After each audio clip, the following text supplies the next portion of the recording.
Digital transformation, lessons and trends headed into 2023, the future of change management, as well as cold rain in the cloud. Those are just a few of the things we're going to talk about in today's episode of Transformation Ground Control.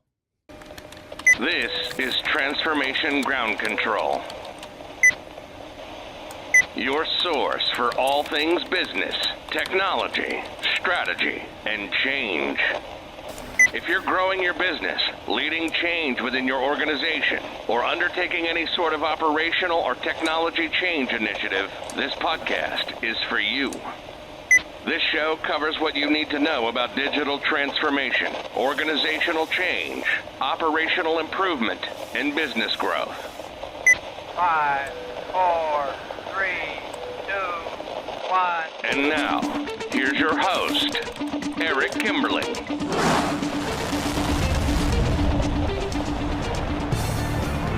Hello, welcome to Transformation Ground Control, episode number 97. My name is Eric Kimberling here with Cheatham. This is the podcast that we stream every Wednesday with new episodes covering everything related to digital transformation and everything you need to know related to transformation, including the strategy, people, process, and technology sides of change. Kyler, thanks for being here again today. Thanks for having me. Great episode planned for you today. Later in the show, we have a couple of guests that we're going to bring on. We're going to bring on first Bonnie Tinder, who's the founder and CEO of a company called Raven Intel. And we're going to talk about some of the quantitative lessons from system and software implementations in 2022, as well as some of the lessons and predictions or takeaways that we can take into 2023 as we plan our digital strategies. So stay tuned for Bonnie. She'll be on the show here shortly after our opening segment. And then later in the show, our second guest will be Tim Creasey, talking about the future of change management. And this is actually one of your top three picks for the top interviews that we've done in 2022, I should say. And it's a replay from earlier this year. So that was one of your favorites, Kyler, as well as one of mine. So we thought we'd replay that for you here today. And then starting the show today, we have a few different hot topics, including innovation in aviation startups. We're going to talk about food tech immersion in South Africa, or in Africa in general, not just South Africa. And then we're also going to talk about bring your own device policies and tech efficiency, as well as cold rain in the cloud. So what are some of these hot topics you have for us, Kyler?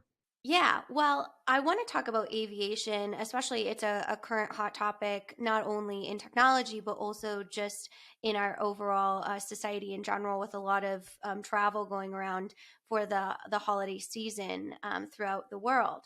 So something interesting that's been happening with bigger aviation companies is they've been starting incubation startups. So almost like a startup within a large corporation.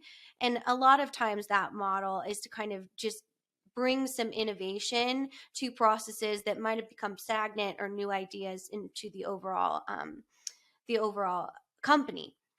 So specifically today, I want to talk about JetBlue Ventures. So JetBlue is a large global airline, mostly based out of the U.S. on the east side of the United States, but does fly globally. And they actually have invested in early stage partnerships with not only their own startup, but other startups within the travel and hospitality transportation industries. So they have 5 investment themes that they really look at.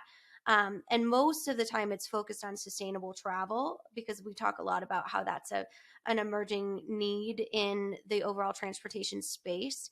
But it also looks at this quality of seamless customer-centric journeys. And basically it's reimagining the over accommodation experience, next generation of aviation operations, and enterprise technology. They talk about distribution, loyalty, and revenue management.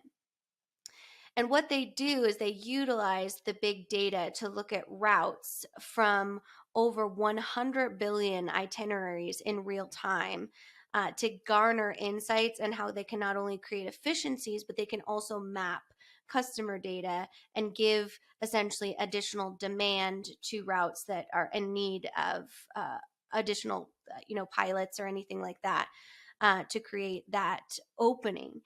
So this to me is really interesting in the fact of not only leveraging that big data to do so, but utilizing other partners, which a lot of times have been a hard boundary for the aviation industry, that they've kind of tried to push against those third-party booking systems, but now actually leveraging the insights and data that they have to create more operational efficiencies and just an overall better customer experience. So wanted to get kind of your feedback on kind of transcending those party lines, if you will, around that was a more of a conflict that's become more of a data sharing approach, which we've seen in other industries too.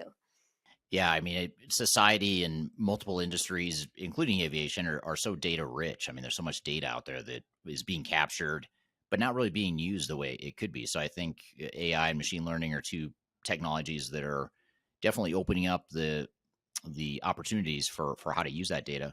I do find it interesting, just thinking about where you draw the line for the boundaries of data, and I find it interesting that case studies or use cases like this where organizations are really thinking outside the box of not just looking at their own internal transactional data, but looking more broadly at other data sets. And I think it seems like that's something that will be the future, because that's really the best way to get maximum and optimized use of AI, machine learning, and other technologies, is to leverage all the data that's out there, not just the data that you own or that you have, on your systems in the cloud or wherever it is.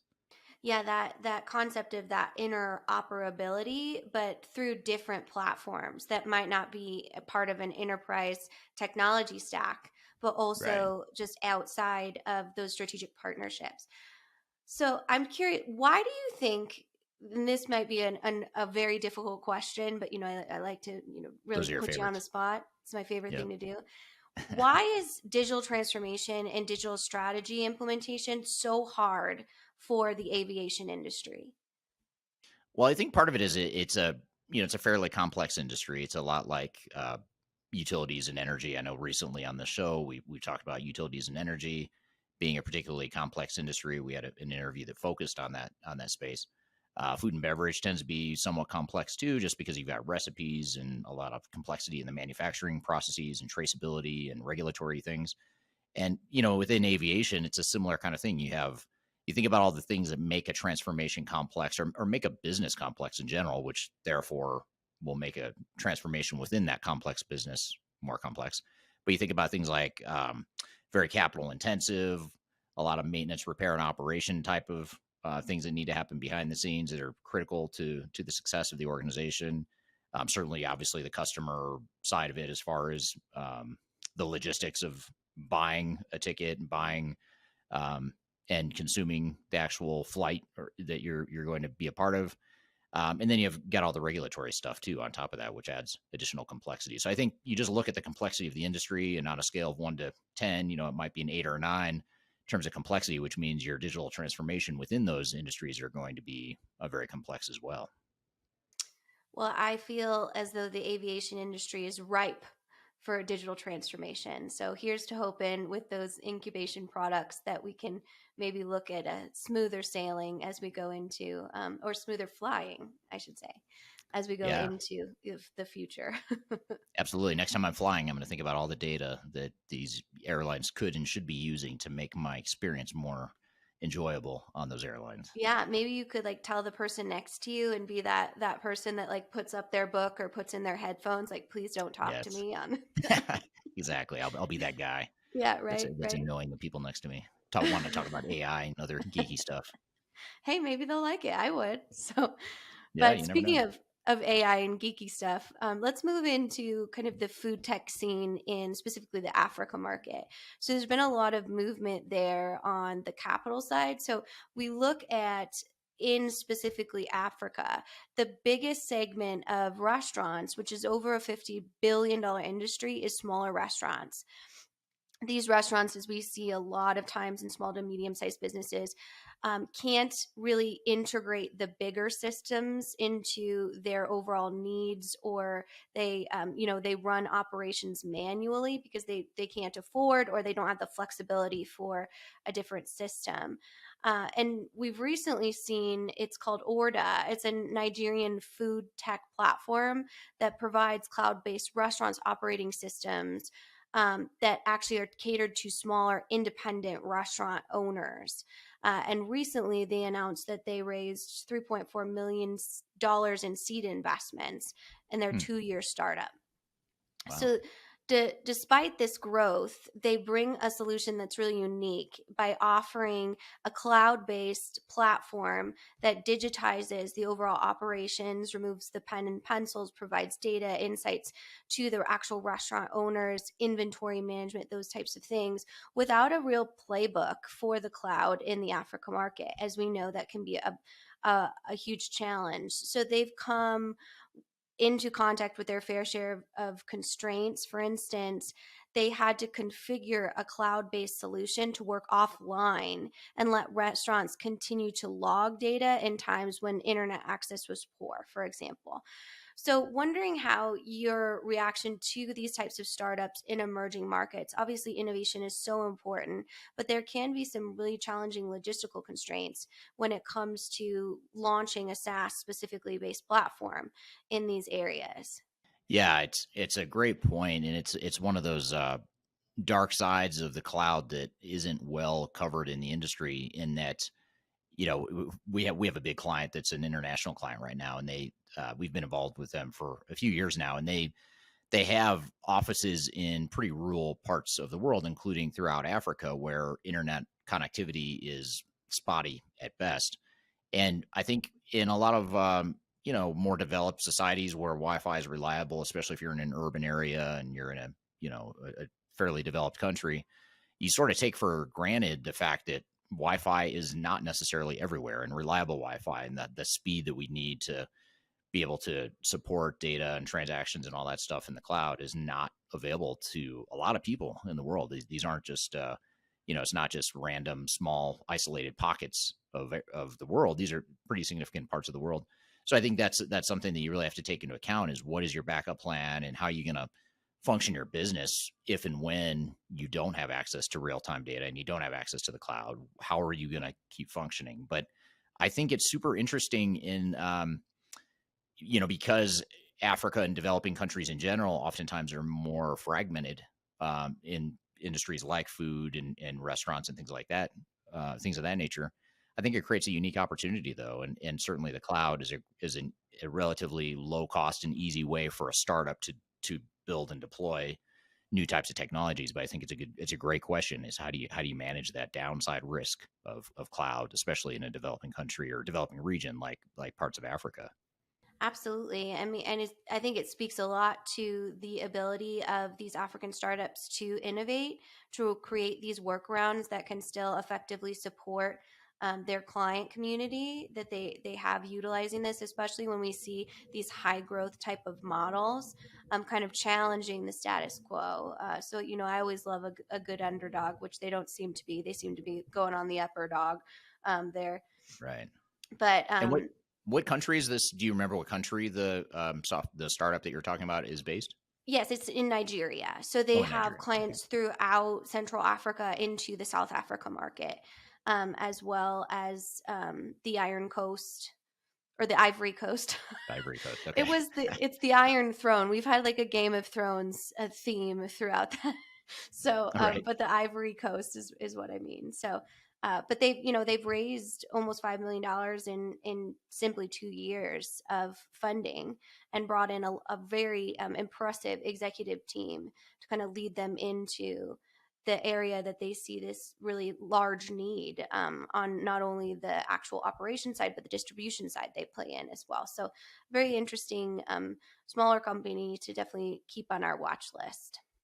Yeah, and it also goes to show that tech innovation and startups are happening everywhere, throughout the world, not just in any one concentrated, stereotypical uh, place like Silicon Valley in the U.S. or Ireland in Europe is known for its technology, but it's those areas plus a bunch of other areas in other parts of the world are pretty innovative when it comes to technology, which is pretty interesting. Yes, of course. And of course, shameless plug, we do have a third stage Africa office, our EMEA office, and we recently did a digital stratosphere that's still available to listen on our events page.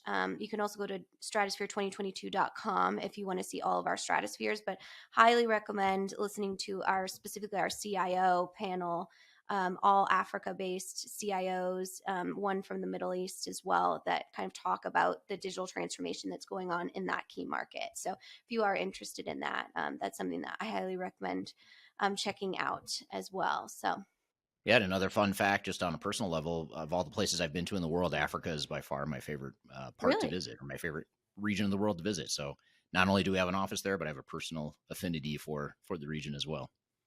excellent. Well, it sounds like we need a summit in Africa. Here We we definitely come. do. Yeah, we've got to plan that for 23. You should get on that since you're our marketing Oh, yeah, director. If you I can just will. make that happen, that'd be great. That sounds like approval, everybody. Do you hear approval? Right. I should have thought that through before I made that public Nope, documented it's public recorded. statement. It's forever. It's on the internet. It's on the internet. Yep. Oh man. Well, I kind of want to go into one of the trends that we've been seeing specifically in the last few weeks here in kind of the enterprise tech space. And it's that leaning out, that kind of hesitancy around a looming recession and what that might look like, and just overall tactics to kind of lean out and create efficiencies in specifically IT or enterprise technology. So one of those that's been a hot topic is this concept of BYOD. So bring your own device policies.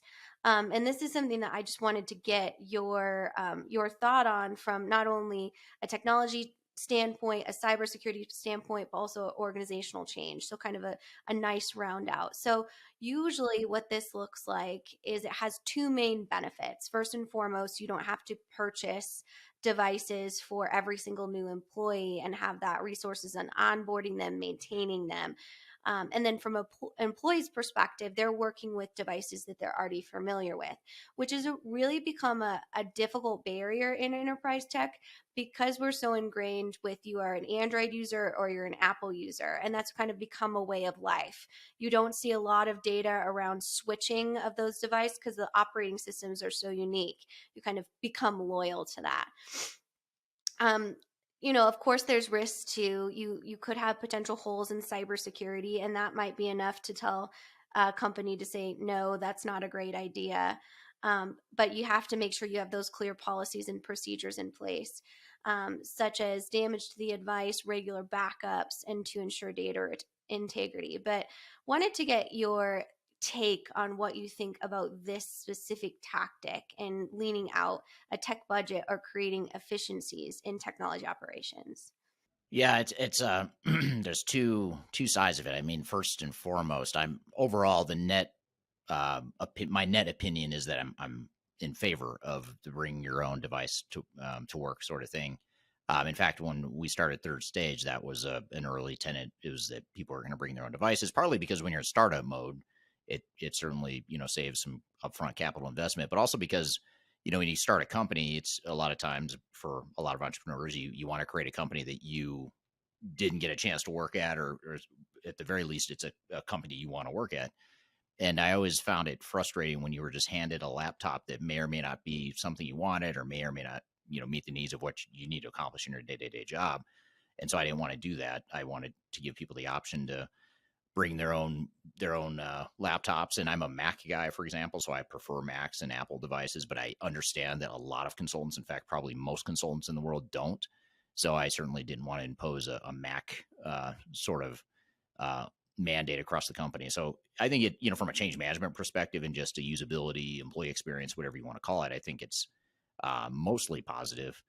But I think where you kind of alluded to this, I think the bigger concern and risk is, well, first of all, you are missing out on potential economies of scale. If you're a big company, the big companies that have big purchasing departments that go out and buy 1,000 laptops, obviously they're going to get a much better rate than what we pay for people to use their own devices. And we pay people a stipend, to use their own devices.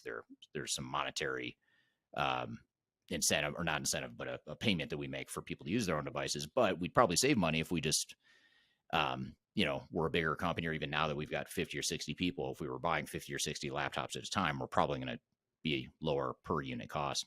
But the even bigger risk, though, aside from the cost efficiency loss that you get from BYOD, is more the cybersecurity side of it. Just locking down the security is a little bit trickier, but we have an outside security firm that helps us do that, so we don't have to manage that. So as long as you're managing that security piece of it and the cost efficiency losses and the economies of scale losses are not material, then I think overall it could be a very positive thing. Yeah, and it sounds like what you're saying is really going back to it depends, right? It depends on the organization, but it's important. I think what you're saying is to not just embrace trends, but to evaluate them, to know if they're right for your overall ecosystem and business, not only from a technology standpoint, a cost standpoint, but then also, how are you going to create a standardized policy around maintaining these machines or protecting them? So definitely something that we've seen grow, but may not be right for everyone.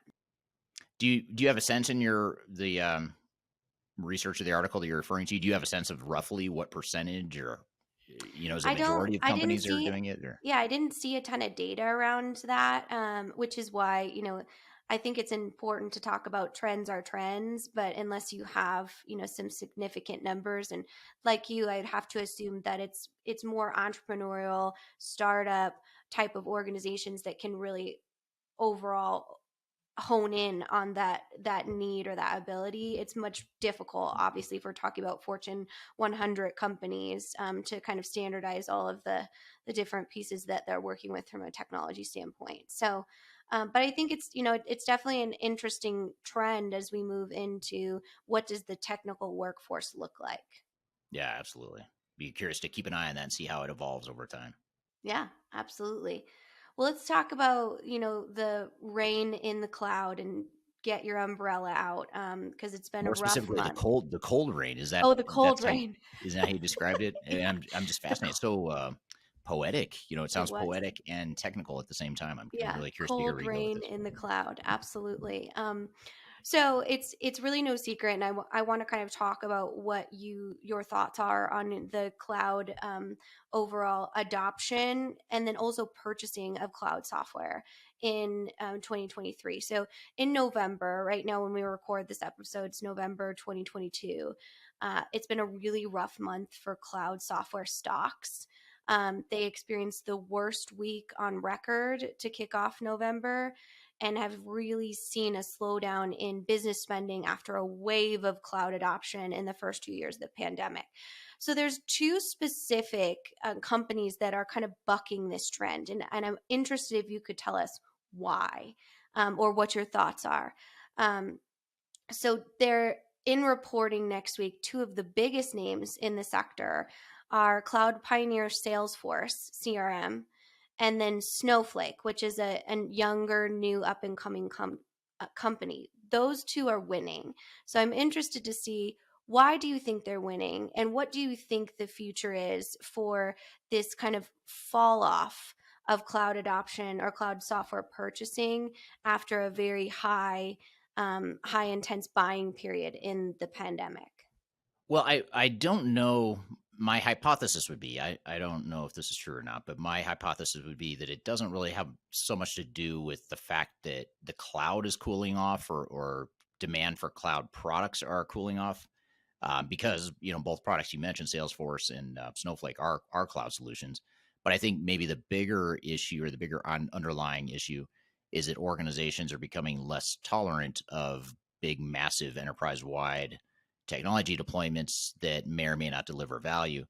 And when the economy is weak, like it is right now for much of the world, and inflation's high, unemployment's going up, there's layoffs happening, capital spending is being questioned a bit more than in the past.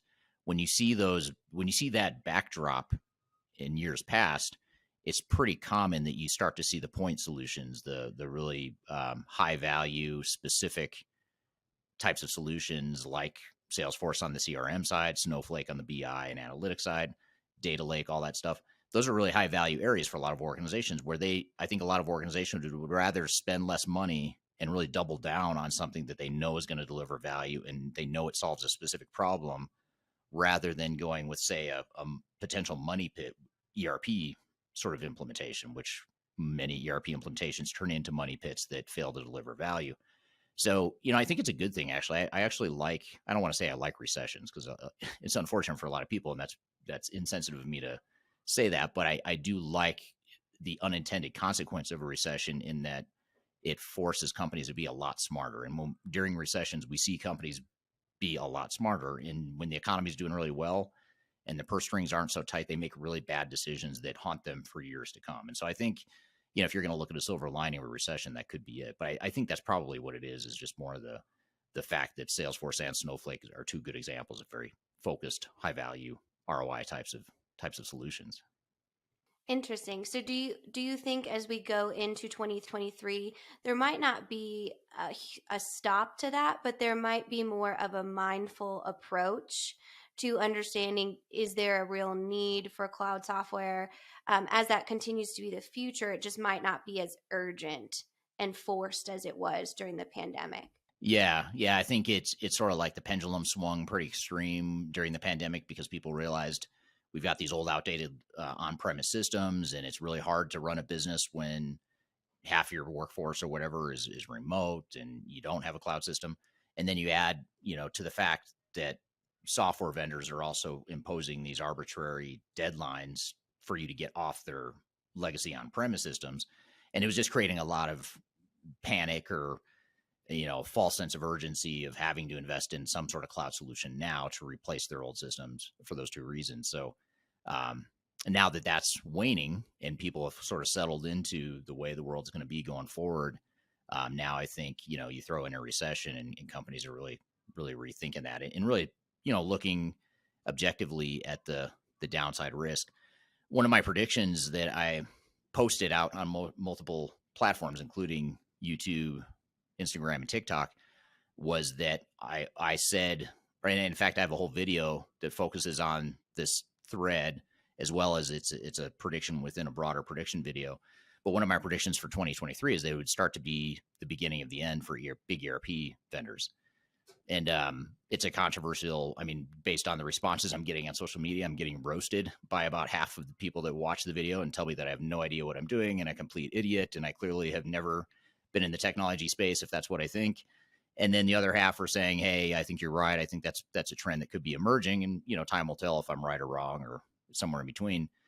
But the reason I bring it up, though, is it's clearly a controversial topic. This whole thing you're bringing up, it kind of opens up a Pandora's box of other issues of best of breed versus single integrated systems. And can ERP systems really deliver ROI, or are they doomed for failure? Are they doomed to be big, massive money pits? And that, there's a lot of other conversations we could have related to that. But I think to your initial question, I think, companies should just, be open-minded. I think anytime you get a industry telling you that there's only one answer, that's usually means there's something wrong with the message or there's some sort of economic incentive driving that one size fits all answer. Yeah, and I think, you summed it up in your last statement. There is no one size fits all answer, right? And I think that's what people are coming to be wise to. So the industry is becoming disrupted in that overall customer expectation that their needs are met, not that the needs need to meet the system. So that's, definitely something that we've seen emerging, which is excited for us because we've been saying that for a very long time. And, that's why people like to listen to you, because you are controversial and kind of saying what you really see as opposed to what somebody else tells you to see. So, yeah. And if that's a topic that's of interest to you and you're listening, if you go to my TikTok channel, and I'm calling out TikTok because that's where the audience was a lot more brutal. YouTube is generally a favorable, friendly audience, I would say. I don't get a lot of negative hate messages or things like that, but on TikTok I do. And I think I don't know if it's because the younger kids just don't see things the way I do and vice versa, or if it's just something about the platform that encourages controversy. But if you go to, I have it pinned at the top of my TikTok channel, and you'll see it. It's called The Death of ERP. And if you read the comments, they're kind of entertaining. We should probably, we've talked about potentially reading some of those comments on this podcast just because some of them are pretty funny. Even the mean ones are funny in some ways, but it is an interesting, but I would love to hear people's comments, either there on TikTok or just comment here. What do you think about this whole point solution, cloud solution, best of breed movement versus single ERP systems? Do you see the pendulum swinging one way or the other? I'd love to see the comments in the wherever you're watching or listening to the show. Yeah, and if you are a student listening to the show and we make you miserable every week, please be sure to tell us, because that cracks us up. That's right. That was one of the, I forgot, where was that comment? Someone actually made that comment that I make their lives miserable because Yep. their professor forces them to watch all my videos. And Yeah. I couldn't help but think, well, you're welcome. I mean, what better way to spend your time than to watch videos of me talking about digital transformation? But this person did not agree at all. But I don't remember where that comment came from. Was it It on this was podcast? Maybe? on one of our live streams. So Oh, it okay. is up on our YouTube channel, but definitely makes us laugh, the younger generation and people. But at least there's passion out there towards Yes. technology and enterprise technology. So and then It speaking indeed. of passion, you have one other disruptor that we're bringing on the show today, that is definitely helpful in the agnostic and independent software selection or software evaluation area of digital transformation. Yeah, yeah. And she's actually a return guest. She's been on our show before, but it was a long time ago. She was probably, I'd say, in the first 2 or 3 months of launching this podcast, she was on the show, and we haven't had her since. Not intentionally, it just hasn't been on our schedules. But we do have a chance to have her back on the show here today, which I'm really excited for. And to your point, she is a fellow disruptor in the space. She's sort of doing something so basic and so simple that you wonder why it's disruptive, which is a whole nother conversation for another time. But her name is Bonnie Tinder, and she's the CEO and founder of a company called Raven Intel, which is essentially, it's like the Yelp of system integrators. So if you're looking for an SAP or Success Factors or any sort of specific technology system integrator, you can go to ravenintel.com and read actual customer reviews that have been vetted by she and her team. So she kind of, they eliminate the competitor spamming each other, knocking each other. These are actually verified customers that have feedback. It's quantitative feedback, qualitative feedback, a lot like Yelp or an Amazon review or whatever. So anyway, we're going to have her on the show to talk about these masses of data that she captures within Raven Intel. I just wanted to ask her some questions about what are some of the lessons, some of the patterns she's seeing as it relates to digital transformations and software implementations in 2022, and what should we be aware of as we plan our digital transformations in 2023. So we'll have Bonnie Tinder on the show as soon as we take a quick break. Well, first, we'll take a quick break, and you're listening to Transformation Ground Control. We'll be right back.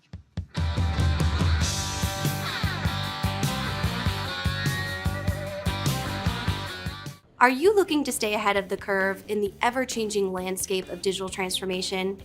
Then you need our newly released 2023 Digital Transformation Report. This comprehensive report covers the latest trends, technologies, and strategies to ensure your digital transformation is optimized for success. The 2023 Digital Transformation Report is packed full of proven methodologies and insights from experts in the independent digital transformation field. You'll also receive practical insights on how to implement digital transformation strategies within your unique organization. This free report is available for download on our website at thirdstage-consulting.com under our Thought Leadership section. Little bad to the bone, bad to the bone, bad. Hello, welcome back to Transformation Ground Control, episode number 97. This is the podcast that has everything to do with digital transformation strategy, including the people, process, and technology sides of change. You can find new episodes every Wednesday on YouTube, LinkedIn, Facebook, and Twitter, as well as all the audio podcast platforms. So be sure to subscribe, leave us a comment, leave us a review. We'd love to hear your feedback on the show, and certainly leave in the comments any feedback you have as well. I'm excited for our next guest. We're going to have Bonnie Tinder, who is the CEO and founder of a company called Raven Intel, which is actually a website/platform where you can leave reviews of system integrators and technical implementers for various types of enterprise technologies. And we wanted to have her on the show to talk about lessons from software implementations in 2022, and more specifically, quantitative lessons. What's the data showing? What are customers struggling with? Where's the industry headed? And what should we be aware of as we plan our digital transformations in 2023? And by the way, you can learn more about Raven Intel and read some of the reviews that we're going to talk about here today by going to ravenintel.com. And that's spelled RAVENINTEL.com. And with us, as I mentioned, is Bonnie Tinder. Bonnie, welcome to the show. Thanks so much for having me. Looking forward to the conversation. Absolutely. You've been on my podcast before. It's been a while, so it'll be good to catch up. And this is a great time of year to have you on the show because we can sort of look back at 2022 and look at what some of the lessons and trends are, and also look ahead to what is the digital transformation space hold for us and what's in store for 2023 as we look ahead to the new year. So I guess just to start, maybe just tell us a little bit about you personally. Tell us about your background and how you kind of grew up in this crazy digital transformation space that we're in. Yeah, well, I'm located here in Chicago. Eric, I can see your snowy background here. Luckily, we don't have that just yet in Chicago. Lucky. I have I spent 25 years in the HR technology space, working for both large SaaS vendors as well as consulting firms. I actually started my career in implementation many moons ago before moving into marketing and analyst relations. And about 4 years ago, I started my company, Raven Intelligence, and have been in that world ever since. Great. So you've seen a lot in your career, and I know we're going to hone in here on Raven Intel and talk about some of your findings from data that you've captured and analyzed from Raven Intel. But maybe tell us a little bit more about Raven Intel. What is it? What's the website? What's the purpose of it? All that good stuff. Yeah. So ravenintel.com is our exact address. And we are a peer review site that helps software customers to make a great decision in a consulting partner, or the SIs, as we call them in the business. They're the partner that helps to implement a piece of enterprise software. And I started the company because nothing existed. There was zero transparency in this world of software consulting. And I wanted customers to know what they didn't know before they started an implementation. And so out on ravenintel.com, we have over 2,000 reviews written by customers about these enterprise software projects. And when you think about the word Raven, why did I name the company Raven? It really helps to provide this bird's eye view of implementation and partners. And we provide that data to the marketplace and look at trends overall in terms of the data, and can make sort of some correlations about what's happening in the world of software implementation based upon what customers are telling us about their projects. So that's what we do at ravenintel.com. Check us out. You can go out there and read all of the reviews that we have available for free. That's great. And it's such a great resource for just objective views and objective experiences that organizations have had with different implementers and system integrators.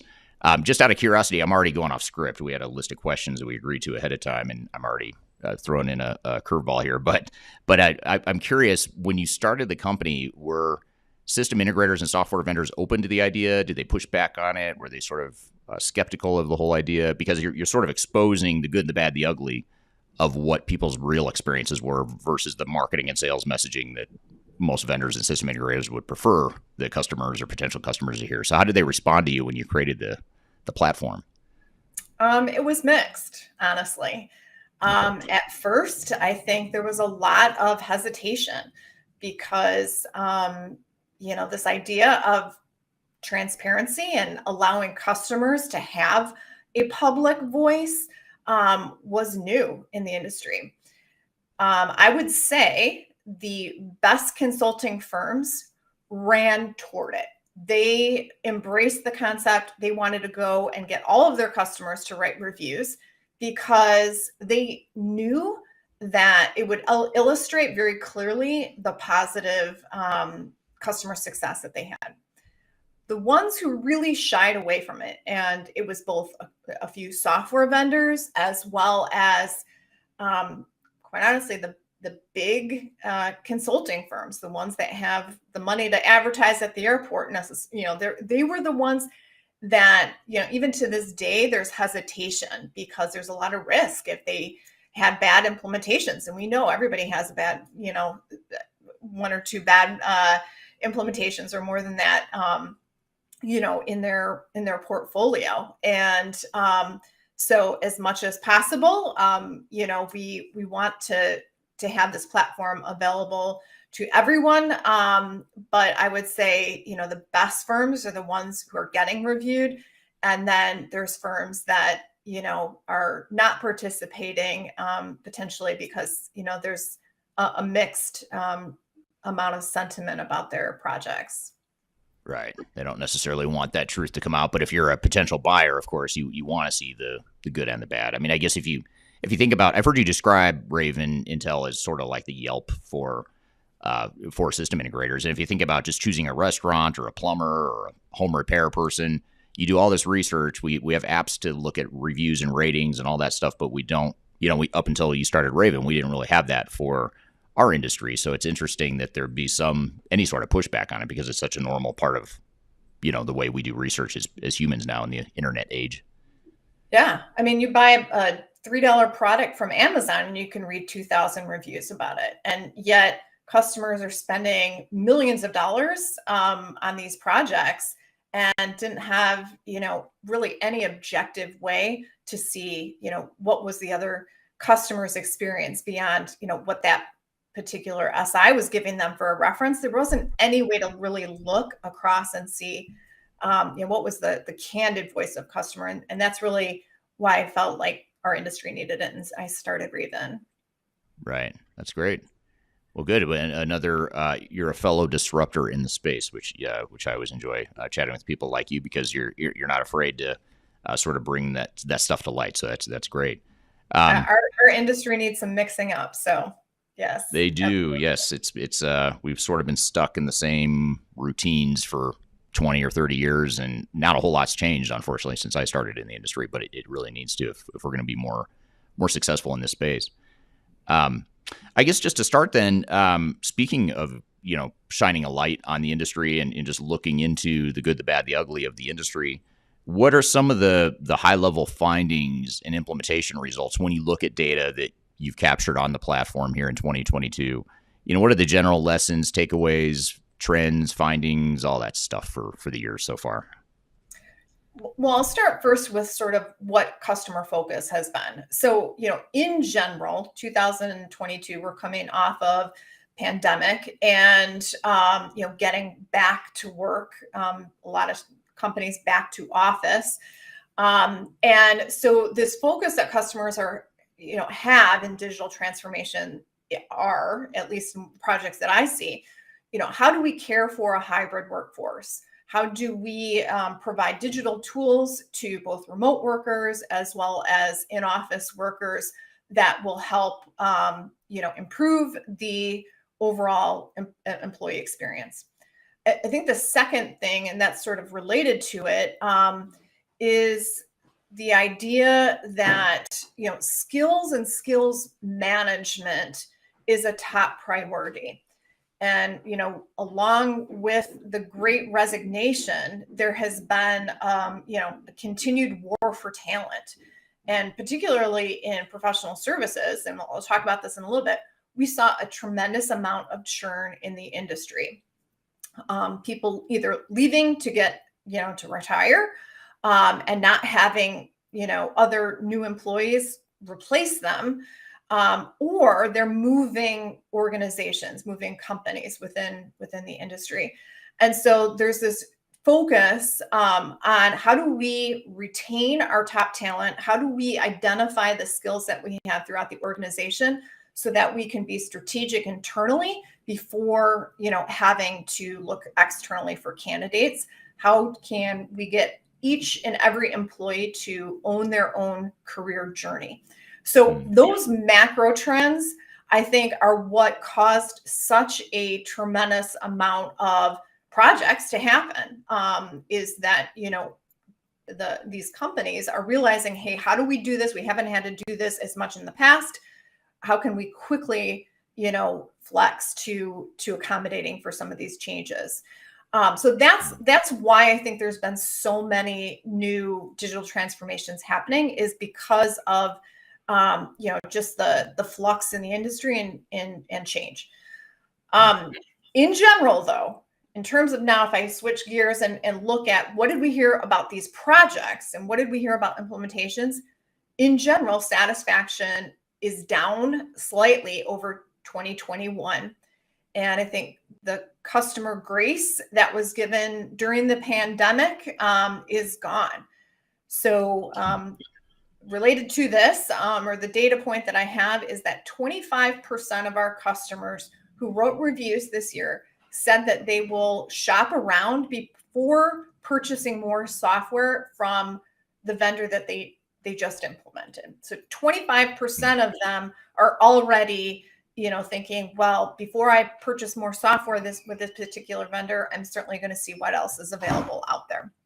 So and is that higher than you've seen in years past, that 25%? Yeah. Yes, it is. It is. We also saw 20% of customers say they did not get the value that they expected from their projects. And, there's a lot of reasons for that.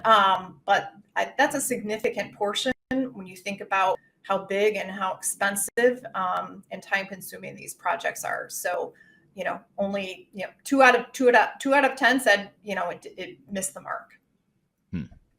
And that's sort of an absolute question then. Is it like you did or you didn't get value out of your system integrator? So that's not even counting the ones that said, yeah, we sort of got some value, but not as much as we paid for or what we expected. Is that true?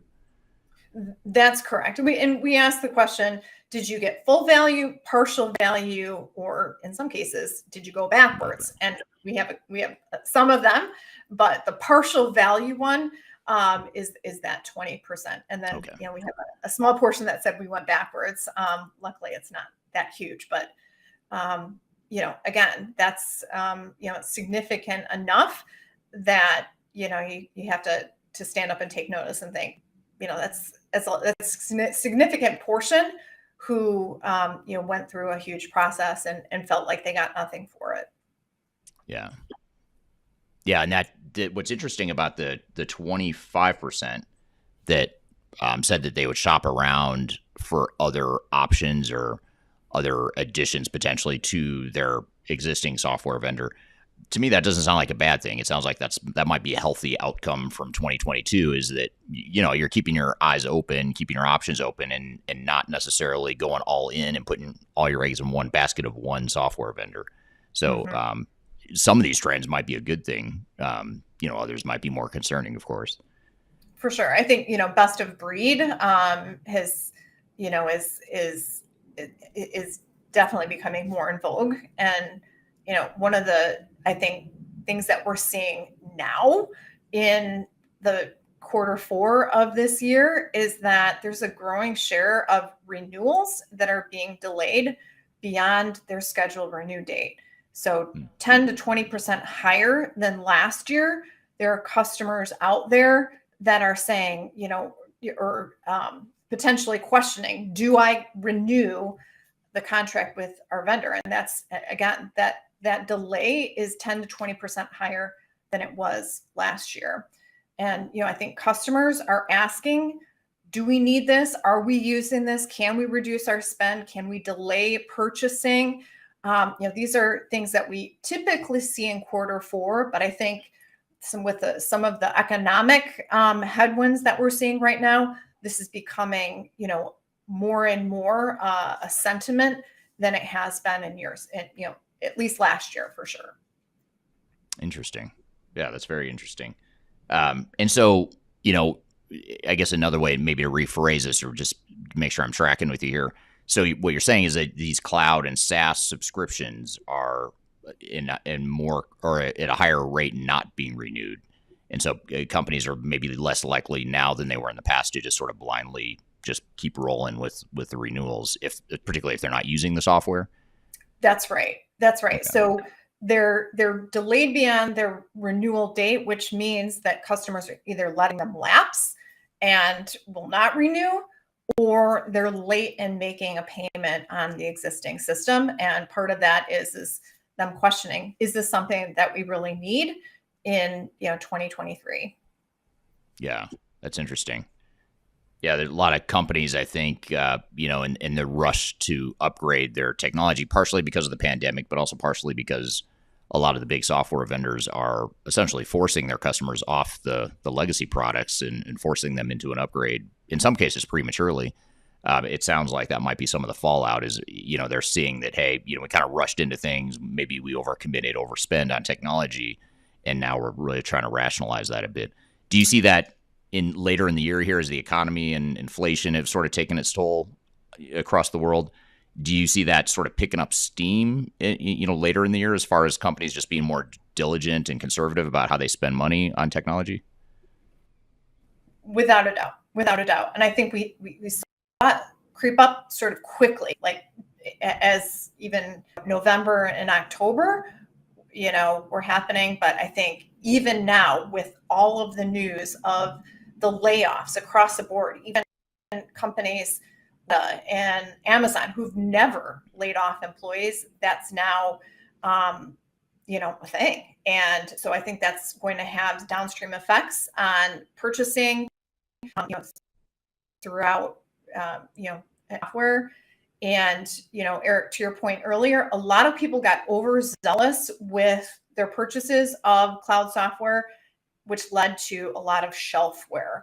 And I think where people's mind is at right now is, how much of this product are we actually using? And, I heard somebody refer to it as like there's going to be a SaaS red wedding out there for those applications that nobody's logged into for the last 45 days. So if it's not being used, it's going to get probably canceled in Right. 2023. Okay. We're here with Bonnie Tinder talking about some of the lessons from software implementations in 2022, as well as what to be aware of as we head into 2023. We have a lot more to cover. We're going to take a quick break. We'll be right back with more Transformation Ground Control.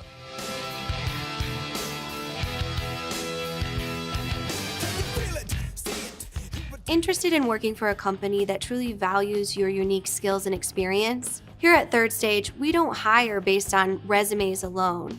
We look at the full candidate, experience, and willingness to provide excellent service for our clients. Within a technology, independent, and agnostic consulting firm, you have the opportunity to learn across industries with a diverse group of clients. Our consultants also have the opportunity to diversify their portfolio and learn across technology systems. If you're interested in joining a high-growth entrepreneurial organization, please reach out to us at work@thirdstage-consulting.com.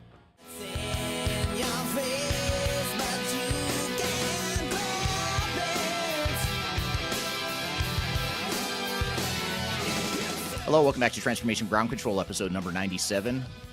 I'm here with my co-host, Kyler Cheatham, as well as with Bonnie Tinder, who's our guest that we're talking about lessons from implementations in 2022, as well as what to look forward to in 2023. One thing I want to come back to that you mentioned, Bonnie, and actually this is a question from Diana on LinkedIn. She asked the question of, can you speak to project success and or satisfaction with 100% virtual implementations versus partial on-site project teams, and will we see a different trend in 2023? I know that was one of the first things you mentioned, was that the hybrid delivery teams has sort of changed the way people perceive and engage with their system integrators and their implementers. How does that, do you see a difference in project satisfaction of, among the teams that are maybe have more of a hybrid on-site role versus ones that are 100% remote? Is there any correlation there? So I don't think there's a correlation necessarily with a delivery of implementation versus on-site teams. And I think a big difference that we have in the last 2 years in terms of virtual delivery is video, and how much more customers are familiar with, comfortable with a video based interaction. So, I don't think that there's been a significant change, positive or negative, relative to virtual delivery. What we have seen, though, is the project churn. The team churn is at an all-time high. So in 40% of the projects that we've saw reviewed in 2022, 40% of them said that their team changed somewhat or to a significant degree during the course of a project. So I think that has more to do with the negative satisfaction trend than does the delivery. Are you on site or are you remote? I think in 2023, we'll see more companies wanting to do remote delivery just because of, the reduced expense with that.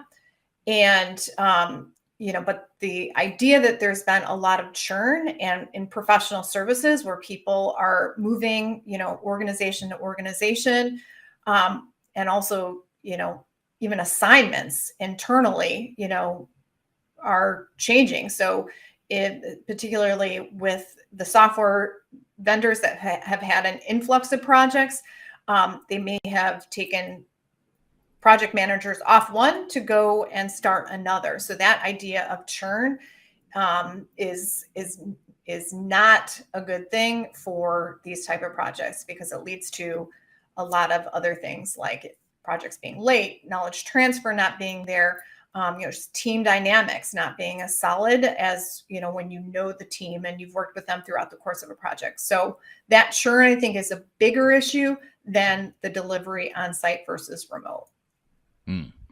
Yeah, and that's always been a sore spot for implementations and system integrators, especially when you have a large team supporting you and you have some turnover on a project. That's always been a challenge, a problem, in a hiccup or a speed bump during a transformation. But what you're saying is that dynamic has become even more prevalent and more common, unfortunately, here in 2022.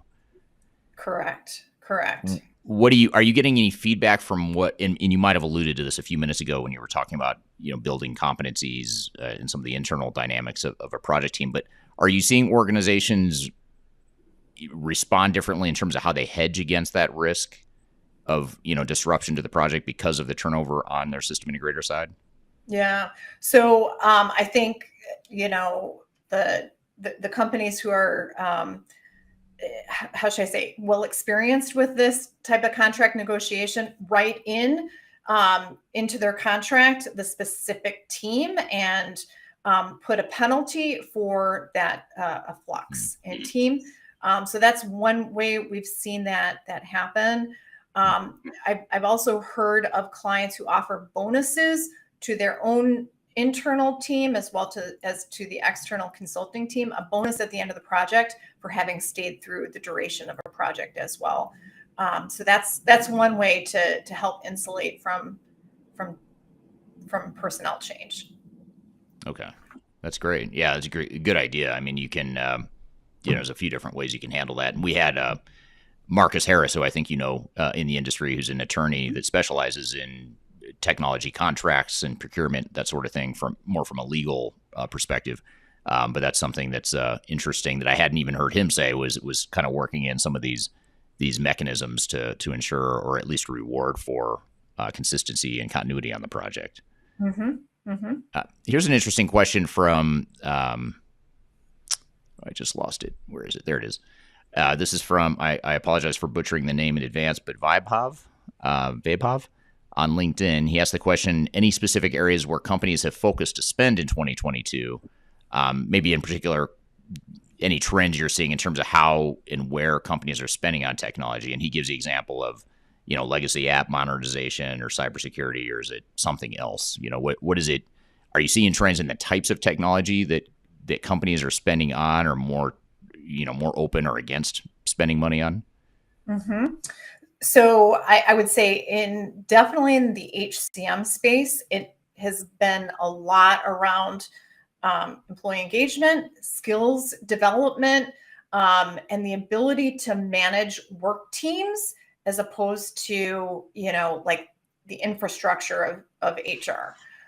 So it's like, how do we enable and empower our employees to move internally and to work cohesively across the business, department, and integrating, departments as opposed to looking at a department as a unit. So how do we enable that cross-pollination of employees? So I think there's a lot that was focused in the HCM space on those two areas. And certainly recruiting and talent acquisition. That was huge this year.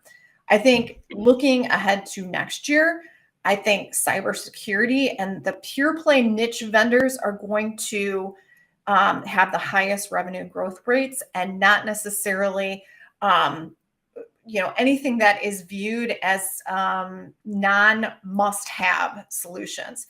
So cloud data warehousing, security, intelligence, automation, anything that can show how do we reduce costs, how do we reduce risk, those I think will be more, those will be of higher revenue growth than, systems that are perceived as not business necessary. Yeah. It's interesting how it sometimes takes a recession or economic uncertainty to force organizations to really think harder and smarter about how they're spending money. Because everything you're saying, you think, okay, that it's interesting that that's an outcome of the economy and sort of some of the challenges we're experiencing in the economy. But in reality, those are things that organizations should probably be doing even in good economic times too. But a lot of times they don't. They get a little sloppy and careless with how they invest and deploy technology. So sometimes it takes economic uncertainty to get them to be more disciplined and focus on some of this fundamental basic. It sounds so basic when you're describing it, but yet so many organizations don't do that, during good times, especially. And I think the big three questions customers are asking themselves are: number one, do we need it? Number two, can we reduce spend, in some way as a result of this, or, can we delay this project until, things are looking more positive in terms of macro economy. Right. Interesting. Here's a question from Ronnie on YouTube. Ronnie asked the question, do you think massive cloud migrations are going to happen and have a bigger impact in 2023 than previous years in digital transformation projects? And what tech do you see being more relevant or prevalent in the market in 2023? Mm-hmm. I think that there is still a tremendous demand for cloud migrations that will continue in 2023. And, I think the vendors that have a solution around, AI, customer and employee experience, and are enablers of, that sort of improved, experience, whether it's allowing customers to buy faster, easier, more efficiently, or employees to stay and engage and move internally. I think those are the software that we saw to have a tremendous amount of growth this past year and last year as well. Because there was so much demand to ensure that people have that full digital experience, as opposed to the legacy type of interactions that were had in the past. Right. Now, you talked a little bit about best of breed and how the ones that specialize in certain functions or high value areas are likely to be more successful in 2023 and beyond. But here's a question from Vabhav again. And again, I apologize for butchering the name. But is there any trend on vendor consolidation across the globe or in the US? So as you look to these smaller niche providers, are you starting to see consolidation? Do you think, if not, do you think there will be consolidation of that space? Will Oracle and SAP and Microsoft and those guys just go out and buy these smaller niche best of breed providers, or what do you think will happen there? I think so. And, I think one of the reasons that it wasn't more prevalent in this past year, although there was a lot of vendor consolidation that did happen. But, I think that there was some thought that, the price was inflated. So I think next year, especially if, some of these more small, the smaller niche vendors are struggling to grow revenue, they're going to be ripe to be acquired by the big guys if they have an attractive, value prop to an SAP, Oracle, Microsoft, et cetera. So I think there will be more of that in 2023 for sure. Gotcha. Okay.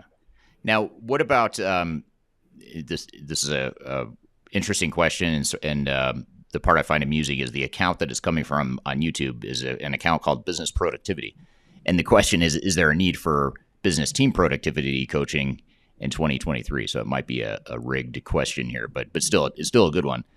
Do you see business team productivity? And you talked a little bit about employee engagement and training and upskilling and things like that are becoming more prevalent, more common, more important to organizations, especially on the human capital management and HR tech side of things. Do you see productivity becoming a big thing, or continue? Is that changing in your view at all? Absolutely. So the idea of business team productivity, I think there's always been a need for it, but what has changed in the last couple of years is this idea of productivity across the business. How do we, take our marketing department and have them easily be able to, be on the same sort of platform, same sort of productivity measurements as, sales or accounting. So how do we get all of the different business functions to work effectively and, efficiently together? I think that has been where some of the more modern technology has offered some real improvements than what has been had in the past. So it's the cross-functional efficiencies that I think are really hot right now. Interesting, very interesting. So I had we sort of went on a detour. I took us on a detour as you were talking through some of the general trends, and I know we talked about general satisfaction and the hybrid work situation, turnover and churn and attrition on projects. What other trends are you seeing in the market here in 2022 that we should be aware of as we go into the new year? So overall, just to give you a couple of hard metrics that we have, on-time delivery for projects was 58%. So in 42% of cases, projects were late. On budget average was 61%. So 39% of projects went over budget to some degree, some way over budget. So that's what we heard in 2022. I wouldn't say there was a significant amount of change there to what we've seen in years past. It's give or take 5% in both areas. So not huge. However, what has changed is the cost for professional services. And, like everything else, inflation has hit professional services as well. It's more expensive for these consulting firms to maintain and grow their teams with all of the competitive pressures and the war for talent. So it's more expensive to pay these consultants, which means that is, those costs are going to be passed along to clients. So there's inflation. I think just in general, the cost for professional services is more expensive than it has been in the past. Another thing that we're seeing are the bigger players moving downstream. So vendors who have been focused on the enterprise sized and jumbo deals are now lasering in on the mid-market. And by mid-market, that's, let's say, 5,000 employees and below.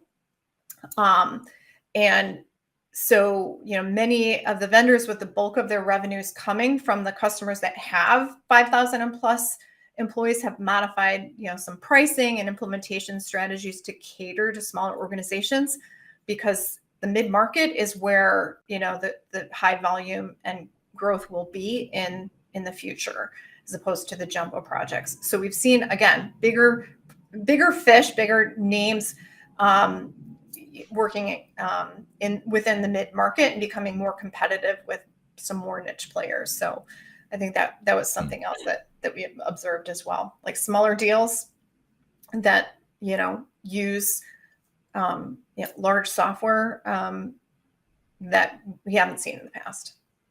Interesting. Now, what about, I'm going to take a question and sort of spin it into my own question here, but this is from Rushi on YouTube. Asked the question, how is demand of Oracle Fusion functional consultants? And I guess just more broadly speaking, especially for those that are listening in that are maybe looking for, career guidance on what technology is going to provide the most opportunity or upside in 2023 and going forward. Are you seeing any specific vendors, not necessarily just in terms of market share, but just certain vendors that are really picking up steam or gaining momentum, or certain areas that are hotter than others in terms of specific vendors? Do you have any data that might shed some light on that? I think in general, having certification and experience with the large, name brand vendors is a good thing. So, of course, Workday certified consultants are always in, tremendous demand, and that's also where we saw the biggest month churn last year. Specific to Oracle Fusion, I'm not exact. I wouldn't say that I'm have any specific expertise in that particular area. On the other hand, I think that there's a tremendous amount of purchases that are happening in that space. So, I would imagine that would be definitely a good skill set to have. SAP SuccessFactors, also the S/4HANA deals, there's a tremendous amount of growth there. So that sort of functional expertise, I think, would serve you well as well. Yeah. It's interesting that you mentioned that, there hasn't been a material change to the on time and on budget metrics. You said it was sort of plus minus 5%, nothing, not a huge change. Whether or not those numbers are acceptable is a whole another story. But what you're saying is the trend's not really moving one way or the other. What if we look a little bit more broadly, not just at 2022, but sort of post-pandemic? Have those numbers changed in general since before the pandemic, especially with the remote, consulting support and the hybrid consulting support? Yeah, I mean, quite honestly, they've gotten better since the pandemic, which is like the good news. When you look at our projects, though, that are reviewed, many of them are smaller in nature. And so the smaller projects are a little bit easier to keep on time and on budget when it's, 90 or 120 days versus the 18 months, which was typical pre-pandemic, more average sized projects. So on time, on budget has actually improved. Interesting. Yeah, so maybe that's an upside or a silver lining to the pandemic, and that's super interesting. I wouldn't have guessed that. I would have thought maybe it might have slowed things down across the board.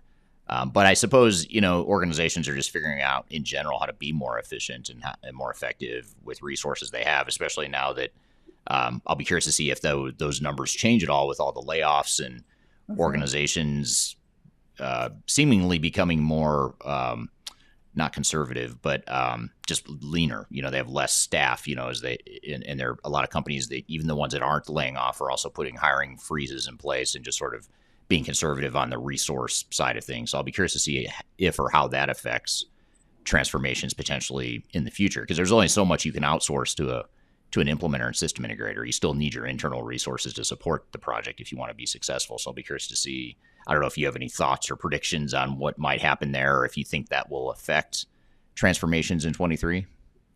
I think probably there will be an increase in need for staff augmentation. So the idea that, we'll lay off our full-time employees, but then, for the course of this particular project, we'll look to a third party to supply, resources internally that, are more fluid.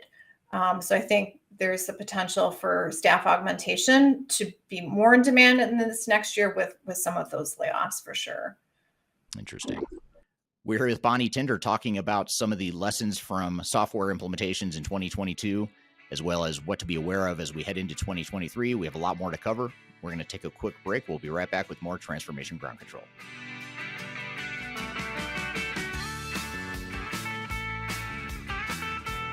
Hi, this is Eric Kimberling, the CEO of Third Stage Consulting, and we recently hosted our Digital Stratosphere 2022 virtual event.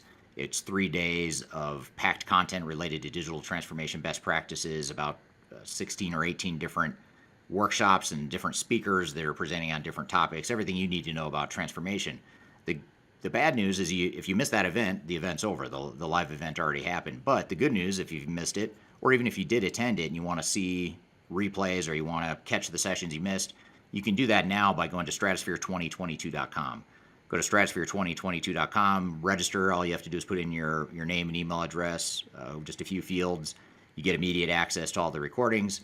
And the recordings cover everything from digital strategy, software selection, organizational change, process improvement, architecture, data migration, cloud, trends in the industry, how to avoid failure, some of the legal aspects to think about, contractual aspects to think about as it relates to your transformation.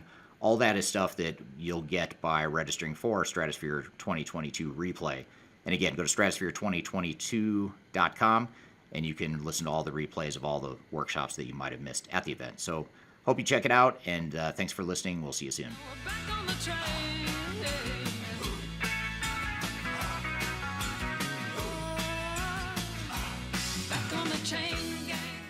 Hello, welcome back to Transformation Ground Control, episode number 97. I'm here with my co-host, Kyler Cheatham, as well as with Bonnie Tinder, who's our guest that we're talking about lessons from implementations in 2022, as well as what to look forward to in 2023. Somewhat of a related question from Third Stage Consulting on YouTube asked the question, are system integrators and their customers starting to learn how to be successful in their implementations? And what are the differences between successful teams versus those that struggle? So when you look at these reviews, do you get the sense that in the last year or so that SIs and the implementing organizations are really starting to crack the code on figuring out how to make these complex transformations successful? And regardless of your answer to that, are you seeing any differences in the patterns between organizations that have higher degrees of success and satisfaction than ones that don't? Well, I would say history repeats itself. So to some degree, I think the customers who have been through it before have learned from their previous mistakes. I would say the customers who struggled with projects are the ones who put the cart before the horse and led with technology and worked backwards instead of leading with, a clear picture of what the outcome needs to be internally. What are the business drivers? What are the impacts that we want to have? And then working backwards from there. Transformations should be tech enabled and not tech led. And where we've seen issues happening is where customers get excited about a new piece of software and the bells and whistles of the software, and just do a lift and shift of their existing process and data into this new software. And lo and behold, all of those great features and functions don't solve the issue that they set out to in the first place. So the ones who struggle are the ones who get too wrapped up in software. I would say that the second issue, and this is the age-old problem. So back 4 years ago when I started this company, and even before that, the projects that fail are the ones who rush the implementation without proper preparation and, a clear picture of what the outcomes need to be, and the ones that don't put the best people and best team on the project, both from an internal perspective and external. They're the ones that have a date in mind that, we need to get to a go live by X date. And, we'll put anybody on the project who can work on it, as opposed to being very thoughtful about who is the team that is going to get us to the most impactful results here.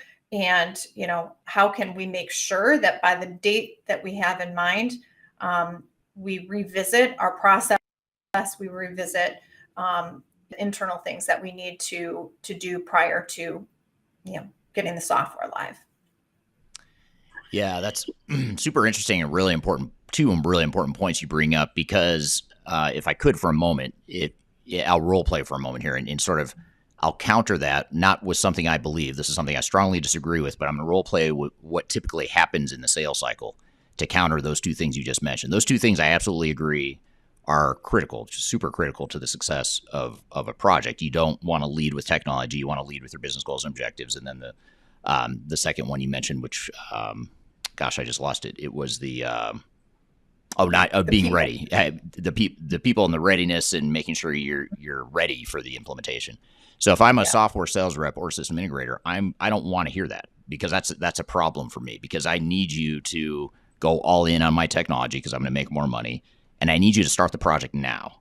I've got 20 or 30 people I need to get staffed on this project next week, and I'm going to do whatever I can to make you not do those two things that you just said. So I'm going to say things like, hey, don't worry about, you do want to lead with technology, because I've got best practices. I've got pre-configured solutions, and you just use our software. That's going to define for you how your processes should look. So you should lead with the technology, would be my counter to that if I were a sales rep, which I'm not.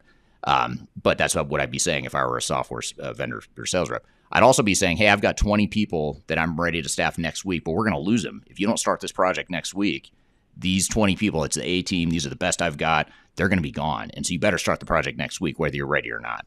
And so the two super unhealthy counters to what you just said, but that's sort of the headwind you face when you're going into these projects, is you're going to hear something different oftentimes from the software vendor and system integrator that runs exactly opposite to what you just said, which is in your best interest, by the way. Everything you said is in your best interest. Everything I just said is not in your best interest. So how do you reconcile that? Or do you see organizations that, just, what you just described, those two things, do you see organizations doing that more, or is that still a challenge, or what do you think there? Well, it's a reality to say, if a customer delays making a decision on a contract, SIs are not non-for-profit, so they need to put their best resources where they're actually making money. So they're not going to just let them sit waiting for the customer, the software customer, to make a decision. On the other hand, there's a balance there. By the time that you are starting to work with a consulting firm, they can actually be instrumental in that preparation process. So you don't just call them in the minute that you're ready. I mean, they're the ones who are helping you think through, how do I need to change my processes before getting the piece of software in place? And when you can work with a good consulting firm early, they can help you plan that, put that blueprint together before you start, throwing a bunch of technology at your problem. And so I think the earlier you can, contract with a consulting firm, even, through the decision of what software is the right one for you, that's going to serve you well. Yeah. In terms of, software salespeople, they have quarterly numbers to hit, annual numbers to hit. And, so of course they want you billing as soon as possible. Right. Yeah. Yeah. And I think that, it's okay to challenge what you're being told or what's being recommended to you. I think what you said is accurate. You do need, on one hand, you need help. You want to make sure you're ready before you start deploying technology. On the other hand, you might need that outside help, and you probably do need that outside help to help you through that process. But I think it's okay to challenge, do we need the entire army to show up now? Are we ready for that entire army to show up now? Because that's in the software vendor and system integrator's best interest. It might be that part of the team, some of the more effective projects we've seen in terms of how organizations have used system integrators effectively is you bring in a small subset of that team first to help you get ready. Then you bring in the army, once you're ready. But the problem is a lot of times organizations don't ask the question of, wait, why are we bringing the whole army now? We're not, we haven't defined our processes yet, or we haven't figured out what we want to be in We Grew Up, and the meter's running now, now that we've got the army on site or on the project. So that's really good advice. And I think it's a good point. Here's more of a comment. Even with the software purchase as well, you don't have to buy every single module from day one. And that's where a lot of regret is a lot of those turn into shelfware over time. Start small and then go from there. Yeah, that's a great point too, because we're coming up on that time of year where not only is it the end of the calendar year, but for a lot of software vendors, it's the end of their fiscal year. And so a lot of them are trying really hard to hit their numbers. And in order to hit their numbers, they're willing to give you these allegedly one-time deals that expire at the end of December or at the end of whatever period, you might be in the future. So I think that's that's where a lot of companies get into trouble, is they get enamored by these great deals that they got, these great end of year deals, but then they still just overspent on technology that they're never going to use. So I think you have to be real careful with that. And I have yet to see a software vendor that did not honor a deal that they put in front of a customer. They'll say, you have to sign this by the end of December in order to get this one-time deal that I worked, all the way up to the CEO. I had to work this up the chain, and they always make a big deal about it, about how big of a deal it is that you're getting this one-time deal. But we've seen a lot of clients that say, hey, we're not ready to sign a contract for all of it now. We might bite off part of it now, but 6 months from now, when it is time to buy the rest, most of the time vendors are still going to honor that pricing because they want, they'd rather have that than no deal at all. Right. Well, and I think about it like, going to Costco, and when you just need a jar of olives and you go to Costco and you get, 10 pounds of olives that end up going bad because you can't possibly, eat that many olives in a period of time. So even though it seemed like a great deal at the time, you probably would have been better off just, going to a local grocery store and getting what you needed in the first place. Yeah. Yeah, absolutely. Yeah. What about, so Youssef on YouTube is asking as sort of a string of questions here. I'm gonna try and summarize it here. But he's talking about, he makes a comment about change management and business process mapping, which I presume, that came through the thread as we were talking about readiness and sort of preparing for your implementation. And then he makes a comment here that some cases, even the SI can do this part, but the best consultancy firms, I'm not sure what he means by that, but I want to get to this other question here that he had. But he talks about, but part of digital transformation is assessments, and then the best practice in the 2B. Without getting too technical or too much into project management here necessarily, how do you see organizations sort of navigating that sort of understanding of current state with the need for an improved future state? Yeah. Well, here again, best consulting firms can help clients look, understand what the before and after picture could look like, and particularly for their industry, for the size of client that they are, they're going to be able to bring in a wealth of experience if they've worked with other clients like you. So the before and after, I think, a good consulting firm, that's part of why you spend a lot of money with them, is that they can help you think through what that after picture should be like and what's realistic. I would say the other thing in terms of change management, customers tend to shortchange this area, and it's one of the biggest regrets that we see, is that clients don't, they try and make their engagement scope as cheap as possible, or make the low cost as possible, and will take out some of the change management that's recommended, and really regret that in the long term, because change management is so critical to project success. Interesting. Well, I just realized that I had lost track of time here, and this is a great discussion. I think there's a lot more we could talk about, but I think you've given us a good overview of what some of the findings and trends are that you're seeing in the Raven Intel platform.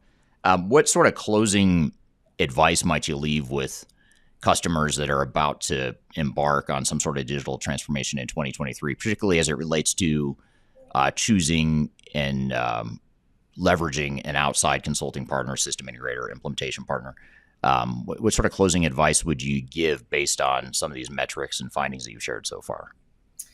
I would say spend as much time looking and selecting the partner that you choose for your transformation as much as you do choosing your software, because the right partner can make a project successful, and yet the wrong partner, if you choose the best software, it can work against you as well.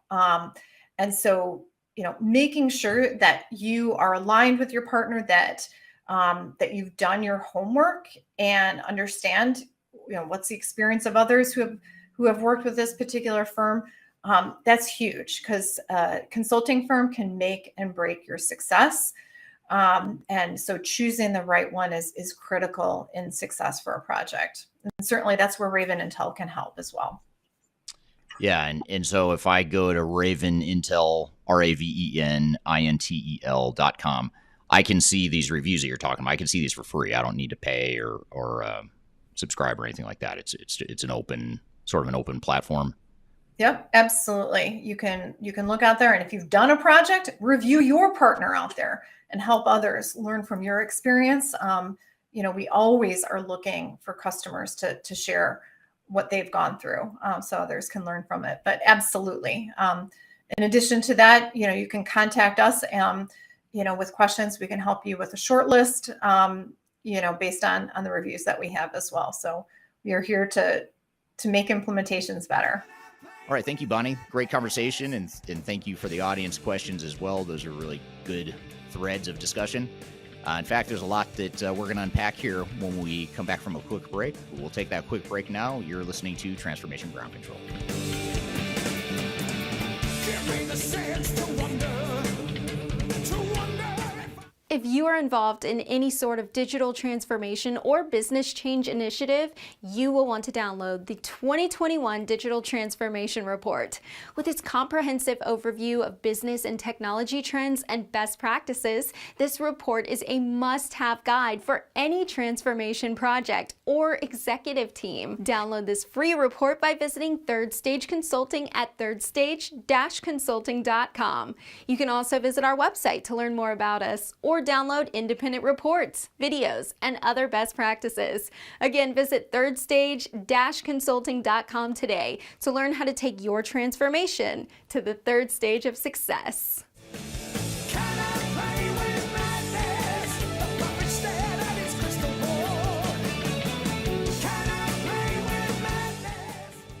Hello, welcome back to Transformation Ground Control, episode number 97. I'm here with Kyler Cheatham, and Kyler, we just had Bonnie Tinder on the show. We were talking about some of the lessons and the findings from thousands of reviews that customers have given to their system integrators in 2022, as well as what that means for planning for digital transformation in 2023. What were some of your takeaways and observations after listening in on that conversation? Well, first of all, what a great resource to be able to have within our overall industry, to have kind of that user-generated feedback is incredibly valuable. I can only imagine how that must help to have that ability to kind of see other people's experience. And to her point, and yours too, I think it is mixing up the industry for the better, bringing out that transparency and accountability when it comes to real life experience, as opposed to those testimonials being taken through a marketing and sales pipeline of messaging and being transformed into something else. So it's definitely nice to see that movement in evolution towards transparency within having the ability to create those reviews and share experiences. So, I mean, that's just a good due diligence when going through a software selection. I wanted to ask you about some of the stats she shared. Specifically, I think what resonated me was the customer grace, and then the overall renewables, or renewing your software. It seems as though, kind of what we talked about in the hot topics, just the overall tolerance in the industry for lack of, a customer-centric approach, or not being satisfied, being okay with kind of a medium service from software vendors or other integrators and partners. That seems to be moving away. Is that something that you've seen on the third stage side too, when you're having conversations with our specific client community? Yeah, I mean, I think like we talked about in that opening segment today, companies tend to get more diligent and ask tougher questions when times are tough and when the economy is weak and there's financial uncertainty and employment uncertainty, capital spending uncertainty. And in a lot of ways, executives are being forced to ask these questions, which, again, back to the point I made in the opening segment, I think it's a silver lining of economic weakness is that it forces organizations to be a lot smarter. I think it always amazes me how organizations tend to get really lazy and sloppy in their decision making and in their actions when times are good, and these are decisions that haunt them for years to come. If you overspend, for example, on a subscription agreement, and you lock yourself into a really high cost structure and some unfavorable T's and C's, that's really hard to get out of. You can get out of it, but it's just because times are good and you're highly profitable and you're trying to use up all your budget for the year or whatever, things that like that happen during good times oftentimes. That's not a good reason to make bad decisions, but yet so many organizations do. And I'd argue the bigger organizations are actually worse at it. I mean, they make terrible decisions sometimes, and it always fascinates me that these large, massive companies are capable of making such poor decisions when it comes to, their long-term implementations and contractual commitments and all that sort of stuff. So so to answer your question, yes, we are seeing that a lot more right now, where companies are just being more diligent. They're focused on risk management. They're trying to focus on high value ROI, all that good stuff. Absolutely. I think it's something I've always seen in my career, and every time it gets me is, going into a bigger organization, you think that, these people got it together. They know what they're doing. They got to this huge growth, and then you look at it and sometimes it can be a complete mess, which is where, technology comes in to help treat that, but it is not the cure, right? It's certainly just a treatment in a greater problem. And that brings me to some other things that you had talked about that I think are really interesting, and those have to do with productivity measurements and that concept of team synergy. So when you are going through a process of understanding what should be my technology identity within the organization, and how do I need that to achieve a certain amount of productivity, how do you go about doing that to ensure that not only you're achieving the results that you want, but you're also maintaining productivity throughout the implementation and transformation?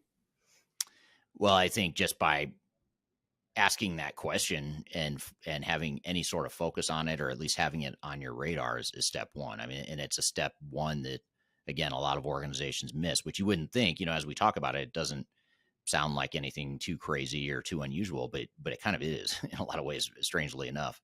So I think that's the key, is to really focus on, where you want to get productivity. And maybe I'd broaden it a little bit, not just focus on productivity, but just in general, your benefits realization and value creation. Where do you expect to get value out of this deployment? And if you can't clearly articulate and quantify the value, whether it's a productivity metric or, increased revenue or increased customer experience, employee experience, whatever it is, whatever the business benefit is, if you can't quantify it, if you can't put your finger on it, then you have to question, well, why are we doing it then? Why are we deploying this particular technology? Or, maybe it's not a question of why are we deploying the technology, but why are we deploying it that way if it's not delivering, the potential business value there? And let's rethink that. How can we ensure that we actually get value out of that technology? And if we still can't get value out of that particular piece of technology, then you have to say, well, then why do it? Why waste the time and money on it? It's not, I know it's not cool to say in today's day and age, but it's not the end of the world if you keep using spreadsheets in a certain part of your business. If that's the easiest way to do things, it may not be ideal, but if you can't justify a big, massive investment in something to replace that spreadsheet, then, you've got to go back to the drawing board and figure out a better way. And it seems like you both were saying that looking at the ability to have the milestone of value as opposed to the milestone of June 15th or May 1st, or having that really hard deadline, because that leads to mistakes. It leads to lack of transparency, those types of different things. So it seems like that's kind of what you were recommending, is to look at how you can make sure you're maximizing the benefits realization of the technology, not so much when it exactly is deployed. But I can imagine being an internal team going to your executive stakeholders and saying, all right, I want approval for this huge investment for not only a cost but resources, and I'm going to have it done by X date. And that seems to be the expectation on these types of projects. So how do you coach your client sponsors, project sponsors, in having that conversation with the executive team to say, hey, we need to back up and look at different KPIs, not so much a hard date? It's always beneficial, in my opinion, to show data and to quantify things, especially for executives. And in our 2023 digital transformation report, shameless plug here, if you want to download it, there's a link to the 2023 digital transformation report in this podcast episode. So if you, wherever you're watching or listening, just go down to the description field below the description of the podcast. You'll see a bunch of links. And usually the first one listed there is going to be the 2023 digital transformation report. But in that report, one of the data points that we have is that, first of all, when you look over the years, all the years that we've been doing digital transformations, just over half of digital transformations have some sort of material operational disruption at the time they go live. So in other words, they go live with new technology and something bad happens, like they can't ship product, they can't close the books, they can't run payroll, pretty catastrophic things. I'm not talking about sort of your typical hiccups where, Kyler had a little bit of trouble closing the books. It took a little longer than normal, but she still got it done. This is more like, no, Kyler couldn't do her job. She couldn't take a customer order. We couldn't ship the product to the customer. The customer got mad and they canceled the order, that sort of thing. Those are material operational disruptions that impact just over half of organizations that go through digital transformation. And that number hasn't really changed in the 15 years or so that we've been tracking this over the years. But the bigger metric, though, to be aware of, is that when you quantify the impact, the financial impact of those operational disruptions, oftentimes those disruptions and the cost of those disruptions dwarf the actual implementation cost. So in the rush or in the myopic focus of trying to minimize implementation costs, minimize implementation time, a lot of organizations are unknowingly and unintentionally creating a ton of extra costs later that far outweighs any sort of savings they might have gotten during the implementation. So I'm not suggesting that you should just go out there and blow your implementation budget, blow past your time frame, and just don't worry about it. That's not what I'm saying. But what I am saying is be realistic and look at your total cost of ownership and look at the overall long-term impact, not just, are we going to go live on June 15th? Are we going to hit our, $10 million budget or whatever the budget is? That's important. Yes, you want to track that. You want to be aggressive. You want to be diligent. But if it turns into July 15th and $11 million or whatever the numbers might be, but that's going to minimize that long-term risk and that long-term cost, that might be the better decision for you. But a lot of organizations won't even entertain that option. So anyway, so to your question, if you can quantify this stuff, that's probably the best way to get the attention of executives. And one thing I like to ask our client executives is, what would the impact be if you couldn't ship product for 2 weeks? Like, how would that affect your business? And let's quantify that. What would the financial fallout from that be? And usually when you put numbers around that, you think, wow, that would be a massive risk that we just cannot take. And so then you think, okay, well, then you might want to think more about how aggressive you're trying to be in your implementation. Maybe there's a better way to mitigate that risk. Absolutely. And, definitely an important conversation to have, which brings me to kind of my last point that I wanted to kind of touch on in that conversation, which is the quote unquote A-team sales approach when it comes to vendors. Because for me, we talk about team synergy, we talk about the importance of having an ability to work with all of the different partners involved in this. And if you have a software vendor that's having a pressure conversation around, we have this resource, and this resource, and if you don't do that today, then these are going to become unavailable to you. I can only imagine that can be a really, really hard decision and an effective sales tactic. So what would you say to an organization that's going through that situation or wants to ensure that they get the right support that matches them culturally and technically to be able to effectively implement the software that they've invested a lot of money in? I think the most important thing you can do is just make sure you have visibility in transparency into what your system integrator is suggesting and why. So in other words, if you get the sense that you have a system integrator or potential implementation partner that's telling you not to look behind the curtain, not to worry about what's behind the curtain, we got this handled, Just know that we need to place X number of people on this project, and just know that we need to start next week. But they're not telling you why, and you don't fully understand why.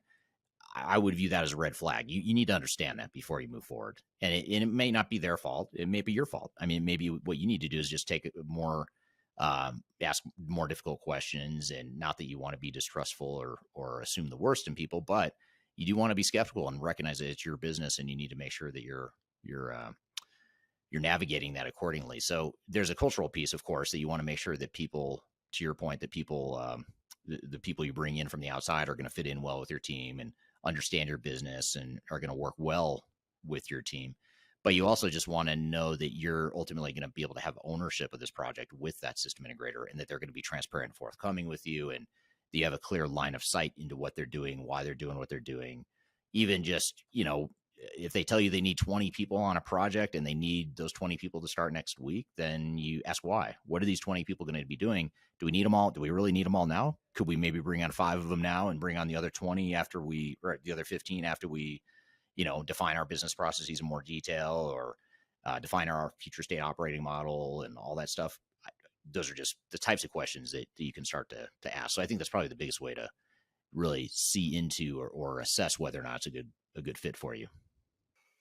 Well, this was such a great conversation. The Costco analogy really triggered me, because my husband is notorious for buying sour cream from Costco. In this, like, who would ever eat that much sour cream? So I totally go with the less is more Right. approach in looking at what you actually need versus an excess of dairy products in your household or technology within your organization. So such a great conversation. Thank you for sharing all those great insights. I feel like you two should teach a software selection class 101 that we can all, subscribe to, so that everyone is able to actually select the best system for their organization that's going to reach their goals, not a vendor's goals. Yeah, absolutely. Couldn't agree more. That's a good point. And thanks again to Bonnie for being here, and thanks for the great follow-up questions on that, Kyler, because there's a lot we didn't talk about, that we didn't dive into in a lot of details. So we'll have to have her back on the show. I like the idea of talking about software selection with her on a future episode. So maybe we'll have her back in 2023. Well, good. Well, thank you for that. We're going to shift gears, and speaking of entertaining guests and great guests, and also looking ahead to the future of where the industry is headed, we're excited to play you a clip of Tim Creasey, who's the Chief Innovation Officer at Prosci, which, if you're not familiar with Prosci is an organization that will train and certify your team in organizational change management. And we're going to have him on the show, or we're going to replay you this clip where we had him on our show earlier this year talking about the future of change management. It was one of the better interviews we had on this podcast. It's one of your top 3 for the year. So we thought we'd replay this episode, or this interview. We're going to take a quick break. When we come back, we'll have Tim Creasey from Prosci back on the show. But first, we'll take that break. You're listening to Transformation Ground Control.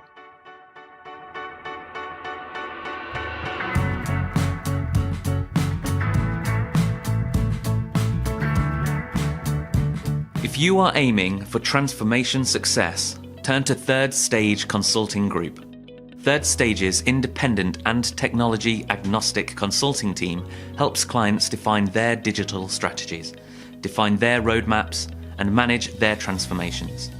With offices in the US, Europe, and Australia, our team helps the world's most forward-thinking organizations through their transformation pitfalls and risks. If you are embarking on a digital transformation or business change initiative, contact Third Stage Consulting to see how we can help you reach the third stage of transformation success. Learn more about us and download independent reports, videos, and other best practices at thirdstageconsulting.com.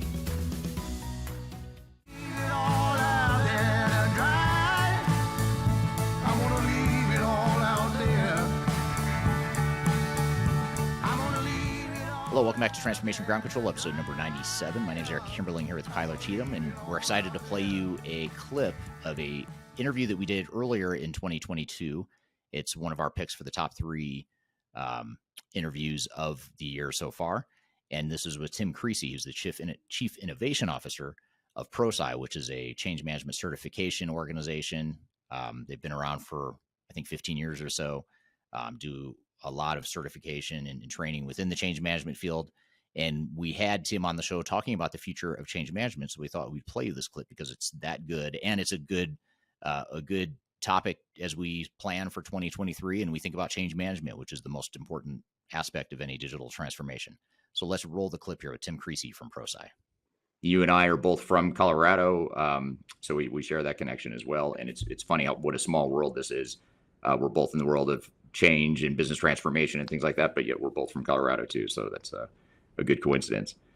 So just to start, maybe if you could just tell us a little bit about yourself and also about Prosci for people that don't know what Prosci is. Maybe you could describe both yourself and the organization, if you don't mind. Yeah, most certainly. So I'm Tim Creasey, Chief Innovation Officer at Prosci. I'll start with Prosci. It's an organization who's dedicated to help individuals and organizations build their own change capability so they can deliver more successful change outcomes. Really based in this notion that every change has a technical side and a people side. And we usually do a tremendous job investing time and energy and effort in the technical side, and we leave the people side to chance. And so Prosci as an organization has built out a discipline, tool set, methodology, training suite to help organizations conquer the challenges of change through the people that make up the organization. So that's Prosci. We serve the change practitioner community, certainly, which I think would be a lot of the folks, that come to your podcast, but we also go deep into organizations, realizing that leaders have a role in driving successful change. People managers have a role in driving successful change. We need project teams to speak the language of adoption and usage. So that's the way we support our clients as they grow kind of institutional organizational muscle and change.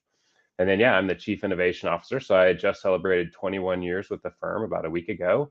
And I kind of steer the innovation, really getting out in front of the community to talk about the challenges of change are unlockable with and through our people. I kind of have a funny role, Eric, right? Both in terms of really diving into the discipline, really taking something like the change practitioner competency model and really blowing it out as a way for practitioners to develop themselves. And I go speak at conferences where the audience has never even heard the phrase change management, just to help bring that mindset shift that successful change requires our people. And there's things that we can do about it to support our people through the change journeys that we ask them to take. So I kind of play on both of those ends in this role as the Chief Innovation Officer. It's been a wild journey, right? I was employee 9, and then we shrunk to about 3. And now we have a division that's called RPM that runs research, product, and marketing. And so to have a whole group of folks that are steering that part of the organization, it's really freed me up to get to do things like these podcasts. Yeah, and really get the message out there about something that's so important. It's such an important discipline. And, Prosci fascinates me because, when I started off doing change management consulting back in the late 90s, there wasn't any formal training program. I mean, you had like Cotter and, some of the thought leaders in the change management space that had, more of that academic thought leadership. But as far as like a certified program that you can get certified in this discipline, that it didn't really exist before. Yeah, we were founded by Jeff Hyatt. He was an engineer. And I, say the way Prosci got founded was an insatiably curious engineer started asking the question, why do some projects succeed and others not? Interesting. I mean, that was the crux of the question. The very first big detractor that he found when he started to really investigate that question was failing to get the adoption and usage we need of the solution from the people who, it's not that the buttons didn't work. It's that we didn't help our people bring that solution to life in the way they do their day-to-day jobs.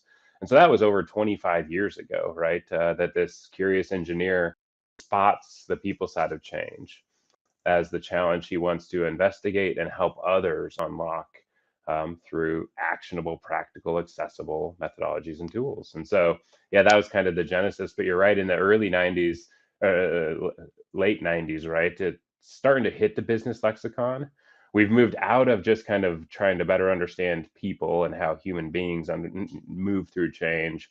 And people like Todd Jick and Cotter and Connor and even Spencer Johnson at the end of the 90s really started to put the people side of change onto the lexicon, right? That it's something we need to bring intentionality to if we want to achieve the results and outcomes of the changes we're investing in. And that's really where Prosci stepped in to really bring the research to the table and say, can we work with practitioners to understand what worked, what didn't, and what you would do differently next time? And they really start to build out the breadth and depth of this discipline that we call change management over the last 20 years. Interesting.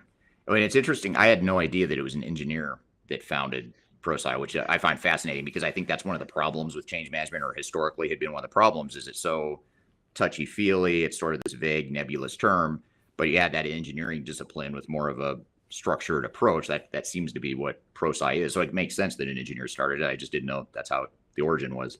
And I think that's why people got drawn to it, right, Eric? Because it threaded the needle between a systemic mechanical approach in view of the organization that the engineer has with business psychology, sociology, anthropology, all of the human components, because we know our organizations are made up with human beings. And so, yeah, I think it's a unique blend of structured intentionality around the human side of our organizations. Gotcha. Well, I'd be curious to hear from the audience while we're getting going here on the conversation. How many of you have heard of Prosci, and how many of you maybe have taken a Prosci course, or maybe some of you are Prosci certified? I'd love to hear just in the audience if we've got any Prosci certified practitioners, or at least people that have heard of it or somewhat familiar with it. And certainly if you're not familiar with it, that's exactly why we have Tim on the show. So that's no problem either. You want to hear one other little bit of backstory about the certification? Yeah. So 2001 is when we did that first. That's when I joined the firm. We built and released the first methodology as a toolkit, because Jeff envisioned Prosci as a product organization, books and binders, right? Like, this is the very first Prosci research report. You know, there's 2 of them that we know are in existence. It's 30 pages long. The current one's like 4.5 pounds. But he really envisioned the organization being a product organization selling books and binders that captured what we were learning about the people side of change. But people kept coming to us and saying, we need you to train us in this. We need you to train us in this. And so I kept hammering on him, and he came back and set the bar. And I think kudos to Jeff. I think this was a nugget of Prosci's success. He said, we are not going to build a 3-day training program. We're going to build a transformational experience that empowers people to feel like they can tackle a challenge that they never thought they could tackle before. It's not 3 days of lecture. It's a 3-day transformational, empowering experience. And if you can design to that, then we'll step into this training space. And this was back in 03, 04. And people who attended those early programs remember the days of chili cook-offs and karaoke up at a dude ranch out, in the mountains of Colorado. But it was around that mindset and tool set shift that was coming from seeing the people side of change as something we could navigate and manage. Interesting. That's super interesting. I had no idea about the origins. In fact, when you and I first started talking about this interview, I thought you started Prosci just because your name has been so prominent and attached to it for so long. And you started out of college, is that right? Weren't you just out of college or something when you started there? Yeah, I joined up with Prosci. I was going to go do a PhD in comparative economics because my background's in political science and economics. And my partner at the time, now wife and mother of my children, was getting a teaching degree.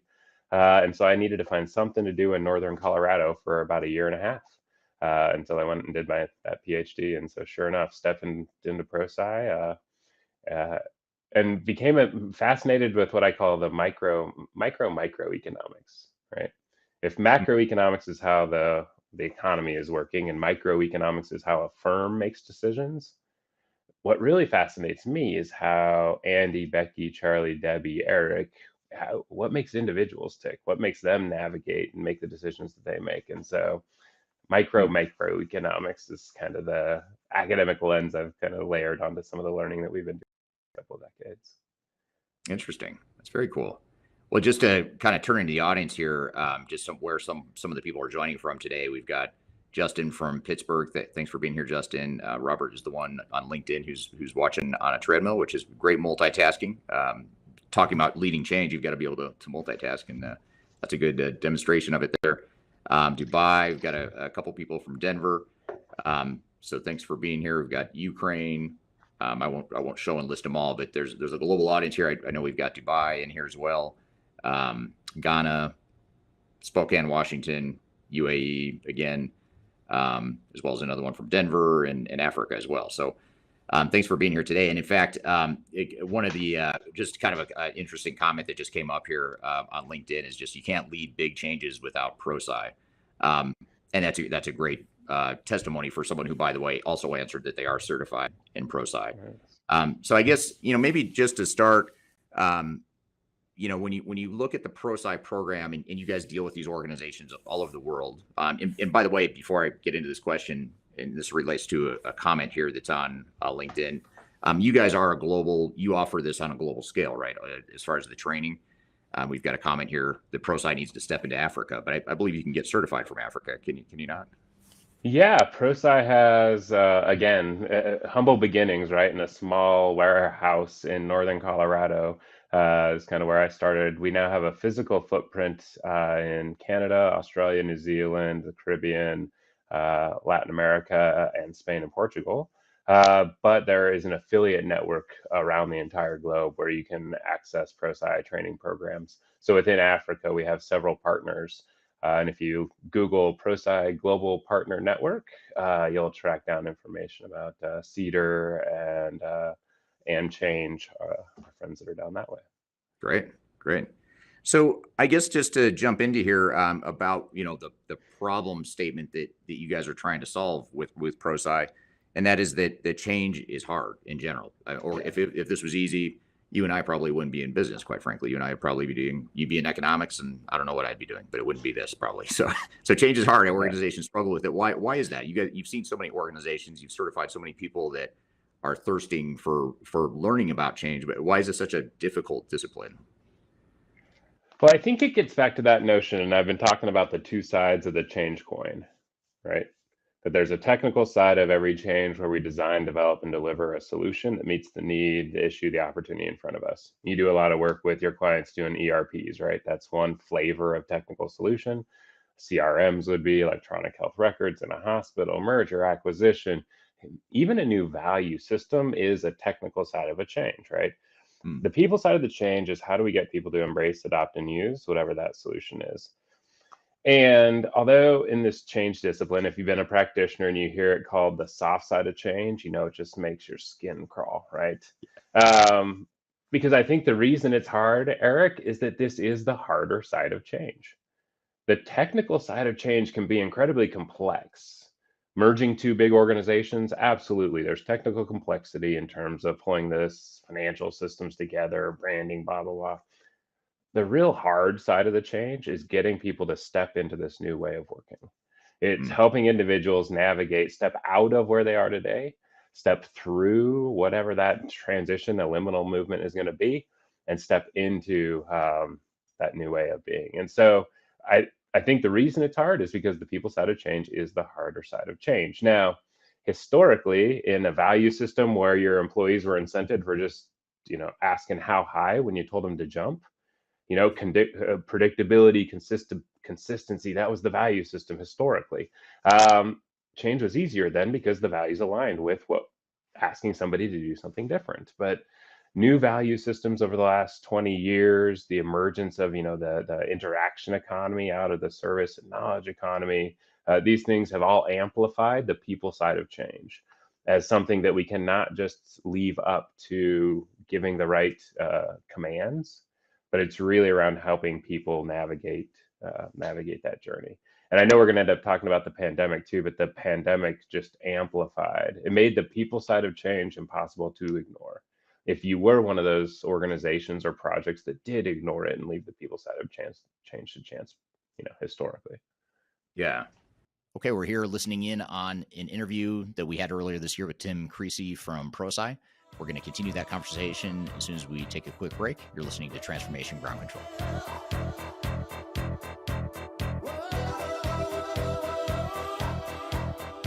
Are you looking to stay ahead of the curve in the ever-changing landscape of digital transformation? Then you need our newly released 2023 Digital Transformation Report. This comprehensive report covers the latest trends, technologies, and strategies to ensure your digital transformation is optimized for success. The 2023 Digital Transformation Report is packed full of proven methodologies and insights from experts in the independent digital transformation field.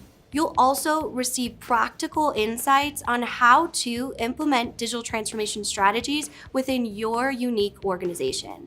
This free report is available for download on our website at thirdstage-consulting.com under our Thought Leadership section.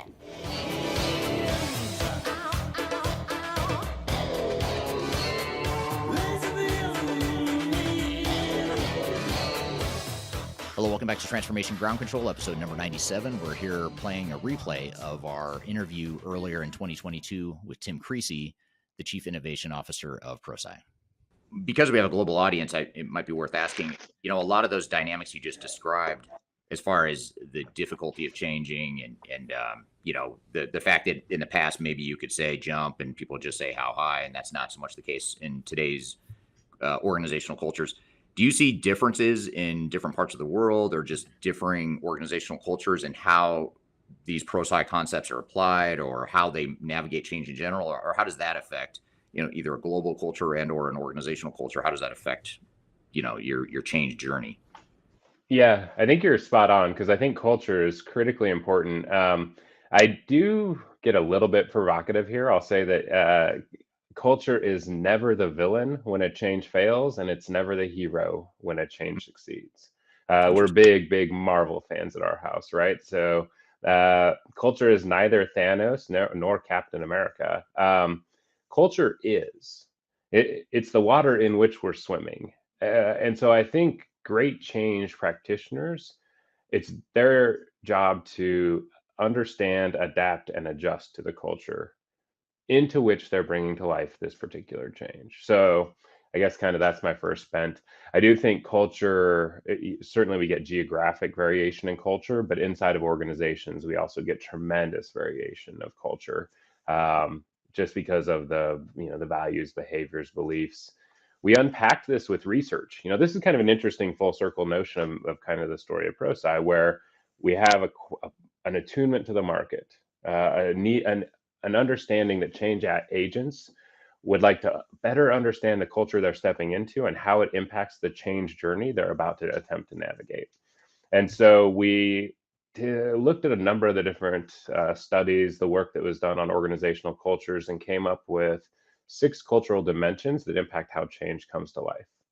Because my other beef on the culture equation is that any of this kind of value laden, like good culture, bad culture, culture is, and if it's not aligned with what you're trying to achieve as an organization, then you need to go about nudging the culture.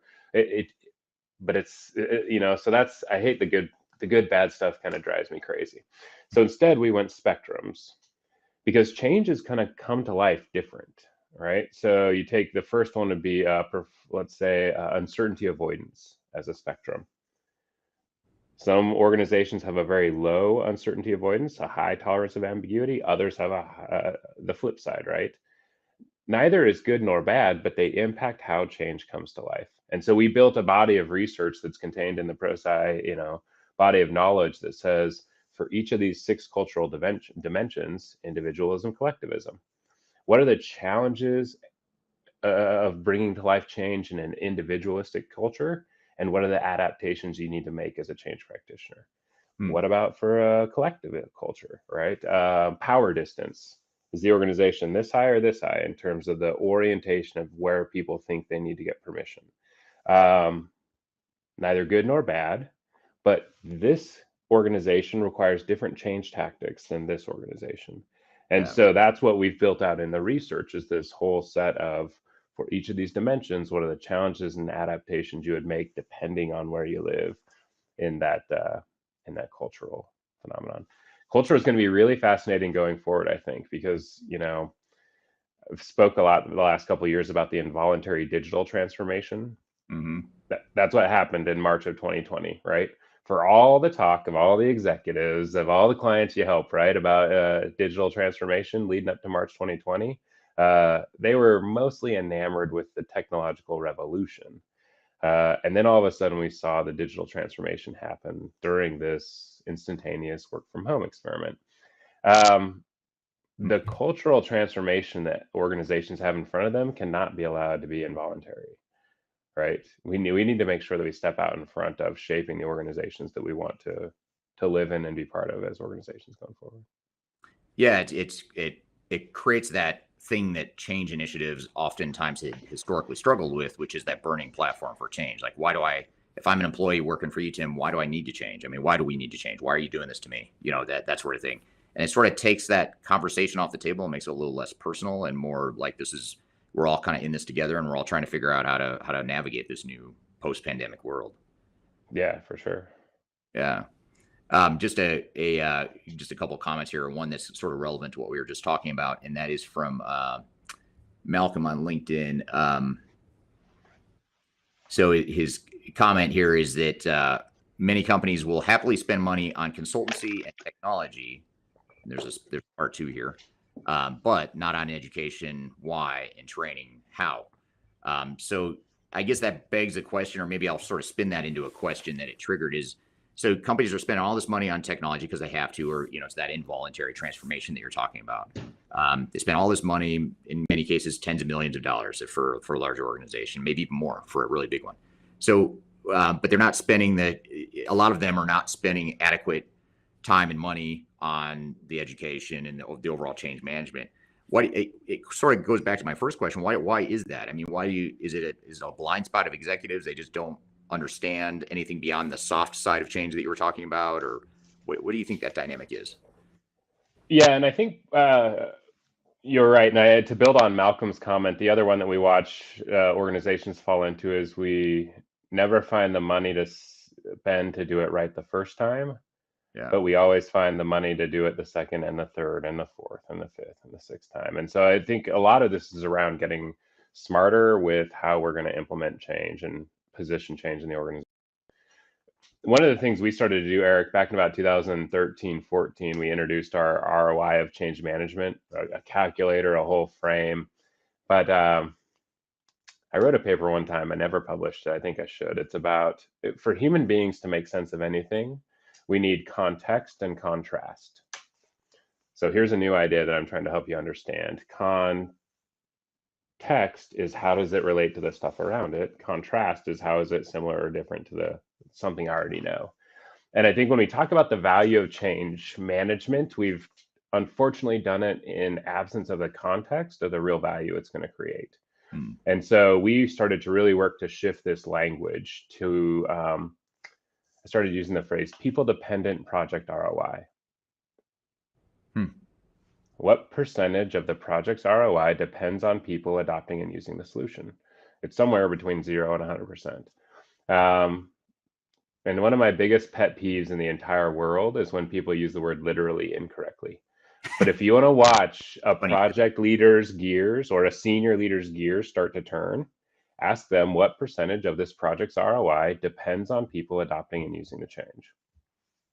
And for our most important, most strategic projects, that number is 75, 80, 85, 90, 95, right? Out of the gate. And then we can ask the second question, which is what are we investing in driving the adoption and usage of the solution? And often we have $500 for mouse pads and coffee mugs. And so we've created that cognitive dissonance, right? That so much of the value of the change depends on adoption and usage, but historically we've not right-sized our investment in supporting the adoption and usage of that change. And I think, Eric, this is, a couple of my fun turns of phrase here that I played with is getting past the head nod. So that's one, right?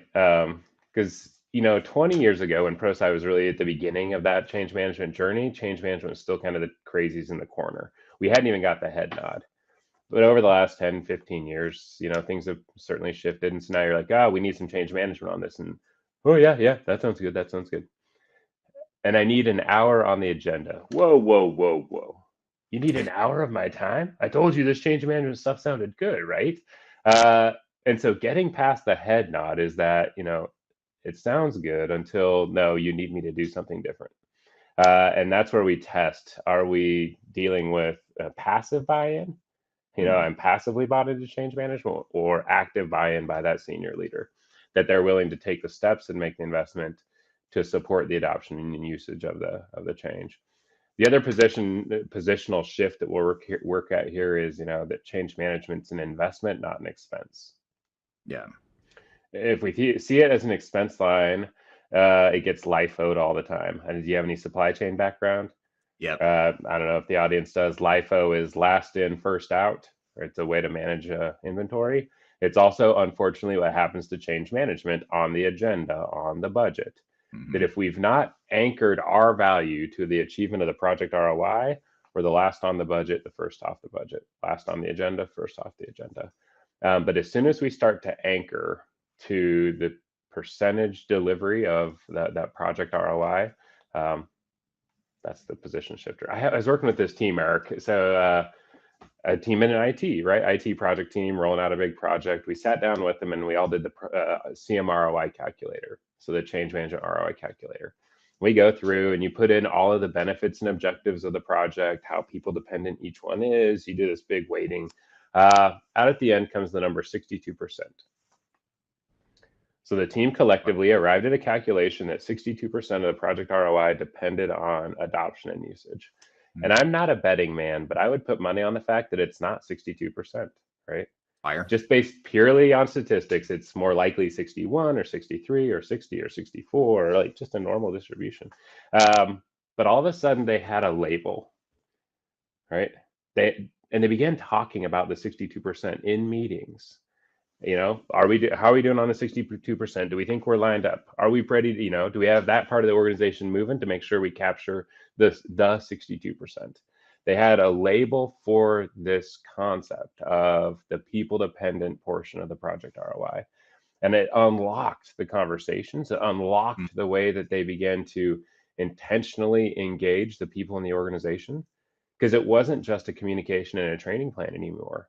It was, what do we do to make sure we capture the 62% of this transformational technology we're rolling out? And so that context shifting, I think, is where we get out of the, is it nice to have? Maybe. I also think the pandemic proved that change management is not a nice to have anymore as well, right? Yeah. Yeah. It disrupted people's worlds in a way that I think a lot of people can sort of see it and feel it and understand it a little bit better. But you bring up a really interesting point that I hadn't thought of before, which is that you're talking about, hanging your hat or being able to latch onto a number like that 65%, or whatever the number is for any organization. It's X% of the business value is tied to people. And I think that's really interesting, because I think a lot of organizations struggle with the inverse of that, which is sort of what you were saying before, which is, the soft nature of change management. And that a lot of times an organization will look at a hard dollar figure, like this transformation is going to cost us $10 million. Let's just say we're going to pay $10 million for new technology and a system integrator to implement it. That to them, that's a very real number. But then you start saying, well, and then we're going to spend $500,000, $1 million on change management. Then it's like, well, back to your LIFO point, or we could cut that $1 million and only spend $10 million instead of 11. But the problem is that $10 million that's not a real number. It's a number, but that number is not going to materialize that way if you don't invest in change management. So that's the other thing too, is like, it's not just value you're trying to get. It's also even more short-sighted than that. It's like, just that $10 million could quickly turn into $20 million if you don't spend that $1 million or whatever the number is on change management. And so it's like, I find too, you've got to counter that same concept you just described. You have to counter that on the cost side of other non-people aspects of the change as well. Have you seen that? Absolutely. Before? Oh, for sure. Because you know what the two most costly letters in the project world are? What? R and E. Rescope, redesign, retrain, revisit, replatform, reteam, retreat, resign, right? When we don't think about the adoption and usage component of the solution, because there's always going to be the two sides of the coin. If we only focus on that $10 million technical solution for that digital transformation and leave the people side completely ignored, that's when it turns into a 20 or a 30 or a $40 million project with all kinds of re's, because we've only tended to this side of the coin. And both sides of the coin, we're not investing the $10 million in that that technology to invest in the technology, right? There is a to what end? There is a how are we as an organization going to be different once this technology has been brought to life? And that is what depends on that people side of change, right? Right. The buttons Yeah. work. The buttons work. It's whether or not we have become a more collaborative, integrated organization because we brought this technology to life, right? Right. Right. Yeah, that's very true. And the other one last thing I'll add to that is the other. I don't know where it fits into the concept. I love that. I love that thought though, because that's absolutely true. Rescope, redo. Redoing stuff costs a lot of Yeah. money. But it's also like, what is the go live or the cutover to a new future state? What's that going to look like to you? Is it going to be? I guess it's a little bit different nuance from the business value that you were talking about. And this is just more. Don't shut down the operations. Don't screw up Yep. our time we transition, which a lot of companies do, and they don't quantify that. So if you can also quantify the risk, like if we can't ship product for a month, what does that look like? What does that do to our financial? And if you put it in that context, a lot of times especially if you can tie it back to that 65% or 75% that is driven by people, then all of a sudden it becomes a lot more tangible to executives to say, well, we don't want that because we don't want to shut down operations or not ship product or not be able to close the books. Well, if you don't want to do that, you should probably invest in the people side because that's what's going to mitigate that risk largely. Absolutely. If anybody's on LinkedIn and wants to go find, I have a Pulse article called "The Costs and Risks of Poor Adoption and Usage," and it's about a bullet list of about 400 costs and risks if we don't get the adoption and usage of the solution we need. And I've turned it into a poster. It's a really cool poster. It's like, and I tell people, I'm like, the font's tiny and it's supposed to be. Because the way you do is you print this out and sit down with the project leader and you say, all right, for this project, are we worried about any of these things? Attrition, unintended negative impact on customer, the loss of information, loss of active resistance, passive resistance. There's all of those things that are part and parcel to the way the people side of change gets executed and rolled out. Right. You want to hear one of these recost stories out of my personal life? Yeah. I got a couple of boys. They're building a new park here in Boise a number of years ago, and they put this big splash pad, right? So these splash pads, it's hot here in Boise in the summer, and so there's water that shoots up from this big pad, and the kids run around and get wet and cooled off. And so they build this park, put this huge splash pad in, and they paint it like a big, beautiful star, like a sunburst, oranges and yellows and reds. I mean, the thing is gorgeous. We show up about a week after the park opening and the water's turned off. And my oldest son, who doesn't mind running through every boundary ever set for him, goes, "Can I go talk to the guy in charge and find out why?" And I'm like, "Yeah, go for it." And he meanders up and says, "Why isn't the water turned on?" And the guy goes, "Well, it turns out the paint we used gets slippery when it gets wet." Oh. So the very first day they turn this thing on and kids are going, doosh, doosh, doosh, right? Because we didn't think about the adoption and usage side of the coin. We painted it with paint. The paint was right. We hadn't thought about the adoption and usage of the solution. And so, especially in the tech space, I talk to folks, right? How often are you building a technical solution that gets slippery when it gets wet? Because you didn't actually go out and figure out when and how and where it was going to get brought to life. So, Yeah. the sad thing is, I mean, talk about the recosts here, right? Now they had to scrub this thing and get all the paint off. And to this day, it's probably 6-7 years later, it is a big, ugly cement splash pad that they had to undo and back out of because they didn't think about adoption and usage when they were concocting that solution. So, yeah, that's super interesting and a good, simple, personal case study and you think about that on a larger scale, without employees and instead of a splash pad, you've got some kind of fancy new system you're putting in front of them, but they can't use it, don't want to use it, doesn't fit what the needs are, whatever the case may be. And you see that all the time. Here's that I think a lot of people might be interested in. It's more of a general question about, you've been talking a lot about your research, articles you've written. You guys obviously do a lot of research. How can people find that research? Do they follow you on LinkedIn or do you have a resource hub or something that people can go to get some of that data? Yeah, first place you want to go is prosci.com. There's loads of free information there. There's a whole entire resource center. There is multiple days of webinar recordings.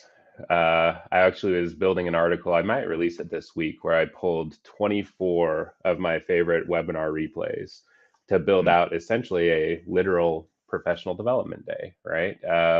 And these are all just free webinar replays. There's blogs, thought leadership articles.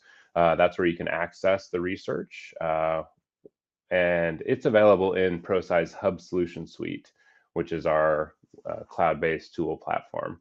It includes tools for executing the methodology, learning tools, but then also all of the research is accessible and lives there too.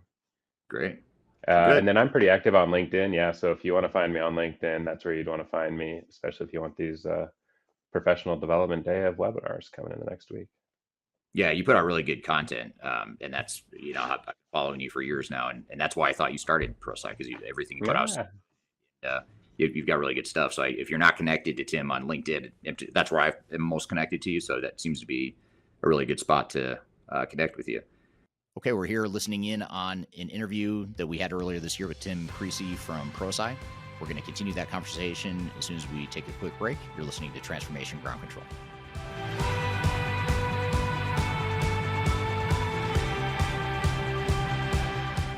If you are aiming for transformation success, turn to Third Stage Consulting Group. Third Stage's independent and technology agnostic consulting team helps clients define their digital strategies, define their roadmaps, and manage their transformations. With offices in the US, Europe, and Australia, our team helps the world's most forward-thinking organizations through their transformation pitfalls and risks. If you are embarking on a digital transformation or business change initiative, contact Third Stage Consulting to see how we can help you reach the third stage of transformation success. Learn more about us and download independent reports, videos, and other best practices at thirdstage-consulting.com.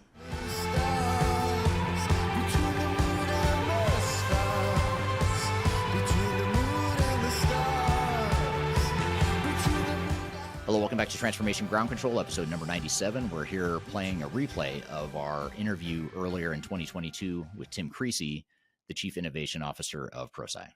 Here's an interesting question. I get this question all the time, and I honestly struggle with this. So I'd be curious to see if maybe you have a better answer than I've had historically, which is, what does it mean to spend money on change management? What exactly should firms spend on? Is there a dollar, or not a dollar amount, but maybe a percentage of your overall budget or something that you should think about? I mean, how do you quantify that for someone who's looking for something more tangible than just go spend more?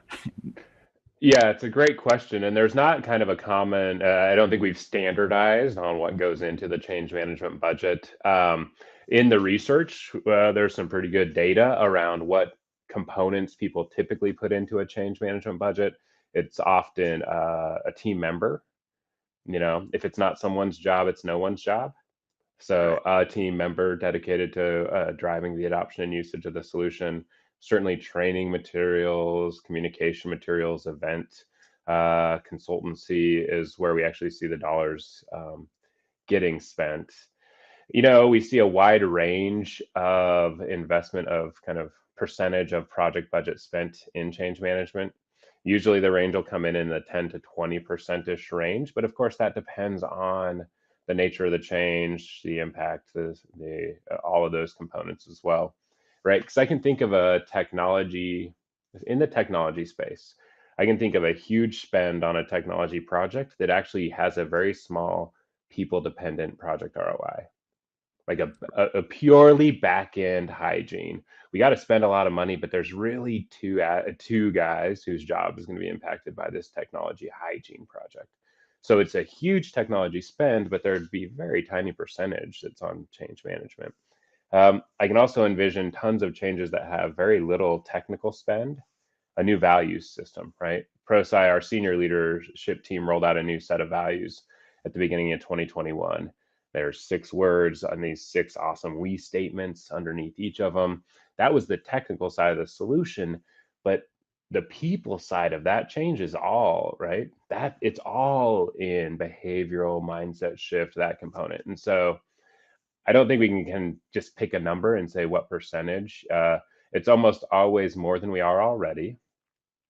And off the side of the desk is a dangerous way to resource it. So, a couple of thoughts on the resource. Have you ever met a executive or project team or an organization in general that said, you know what, we went through the transformation and there were highs and lows or whatever, but I really wish we would have spent a little bit less on change management. We overinvested in change management. We should have spent more time and money on the technology piece. Have you ever heard that in your career? Because I'm waiting to find someone who has. Yeah, I have never yet come across the, what, we overdid it in terms of helping our people be ready and prepared and equipped for this. Yeah, if we would have just spent more on the technical side of the coin and less on the people side, I think, yeah, I've never ever heard anybody kind of go down that path. And if you combine all the organizations that you and I have touched over 20 years or whatever it's been, I mean, that's a lot of organizations. That's a pretty big sample size, I'd say, not to say it doesn't exist. Maybe there's someone out there who has overspent. They wish they would have spent less. But I guess the reason I asked that question is you deal with organizations that haven't been through the process yet. And it's easy to say, well, change is different here. Yeah, I get it. Everyone else has problems with change. But here, everyone's excited about it. They want to get onto this new system. So I don't know why this is such a big deal. Why are we talking about change management? Everyone's on board. Do you get that dynamic as well, where it's sort of a blind spot that you're assuming that because your people are supportive of the project, that they're therefore not going to have problems adopting or adapting to the new changes? Yeah, you run into a couple of these different blind spots, right? There's that one, there's we've delivered successful change in the past. Why do we need to do it differently this time? I think I can just tell people to do it. What I think is interesting when we've been with organizations that have been on a bit of a journey, at the beginning, it's around bringing structure and intent to the adoption and usage of a particular change, right? So often it's wrapped around that big technology transformation, a big major initiative where we realize the people side is critical enough that we're going to do something different this time. What's interesting is as organizations start to grow the muscle and it becomes repeatable, I kind of describe it like safety. You do a big manufacturing firm, then they do a big, huge safety push. And so you get all the policies, the procedures, the methodology, the protocol, the language.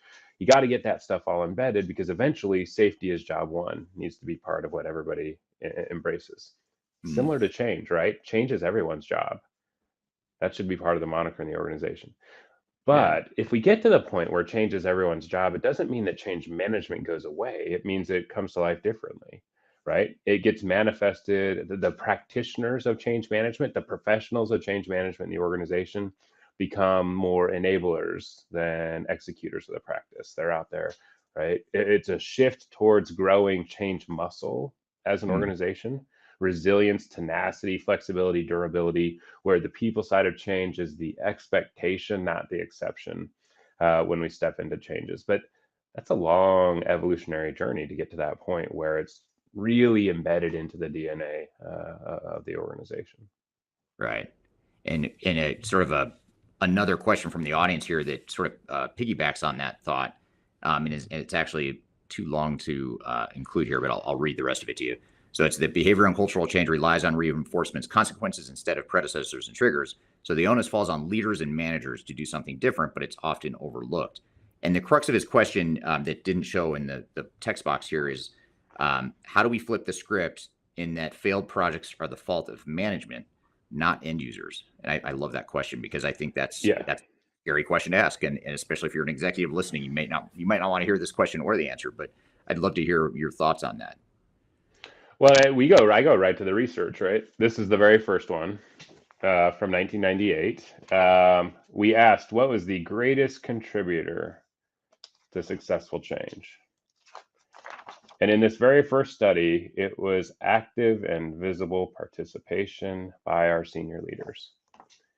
And in all 11 of Prosci's benchmarking studies, we've identified the number one success factor as active and visible sponsorship by our senior leaders. So it's interesting because that's not the script that you had in the chat of the end users are at fault for the failed change. That's not the script that we take to our organizations, to our clients. I mean, we get up in front of a group of senior leaders and say, hey, you all are the number one success factor and the number one obstacle to successful change. Your role in sponsoring change is beyond, it's not a title. It's a role and a responsibility. And to kind of go full circle on the Prosci story, this is where we lean back into the research, because we built a research basis for what is it that senior leaders need to do to be effective sponsors of change. And out of the research came active and visible participation, build coalitions, communicate directly, what we call the ABCs of sponsorship. So now we go into the organization and say, if you organization want to be able to outchange the competition, outchange digital transformation, outchange all of the things coming at you, your leaders need to grow the muscle of being great sponsors of change, which means they step into fulfilling their ABCs each time. When they decide to launch a project, they know it's beyond, the funding, signing a check and signing a charter. They know that they're signing a check, signing a charter, and signing up to be active and visible participants, build coalitions, and communicate directly. And that's where this muscle, where change management goes beyond a project by project discipline and becomes an embedded part of the organizational, how the organization operates. So. Yeah, absolutely.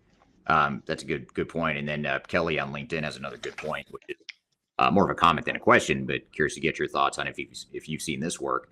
But one way to get leadership involved is to set up a governance body with senior leaders, and as the change lead, require discussion and sometimes training on change leadership. Slip it into the governance chartering of the change effort, which I've always been a big believer in this whole Trojan horse approach to change management. I almost hate to use that term because it has a negative connotation, but you sort of have to.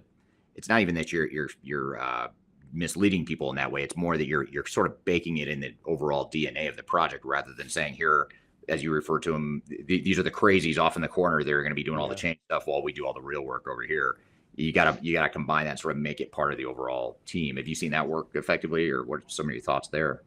Yeah, the analogy that our CEO, Scott McAllister, uses is that change management should be there to get the Best Supporting Actor award.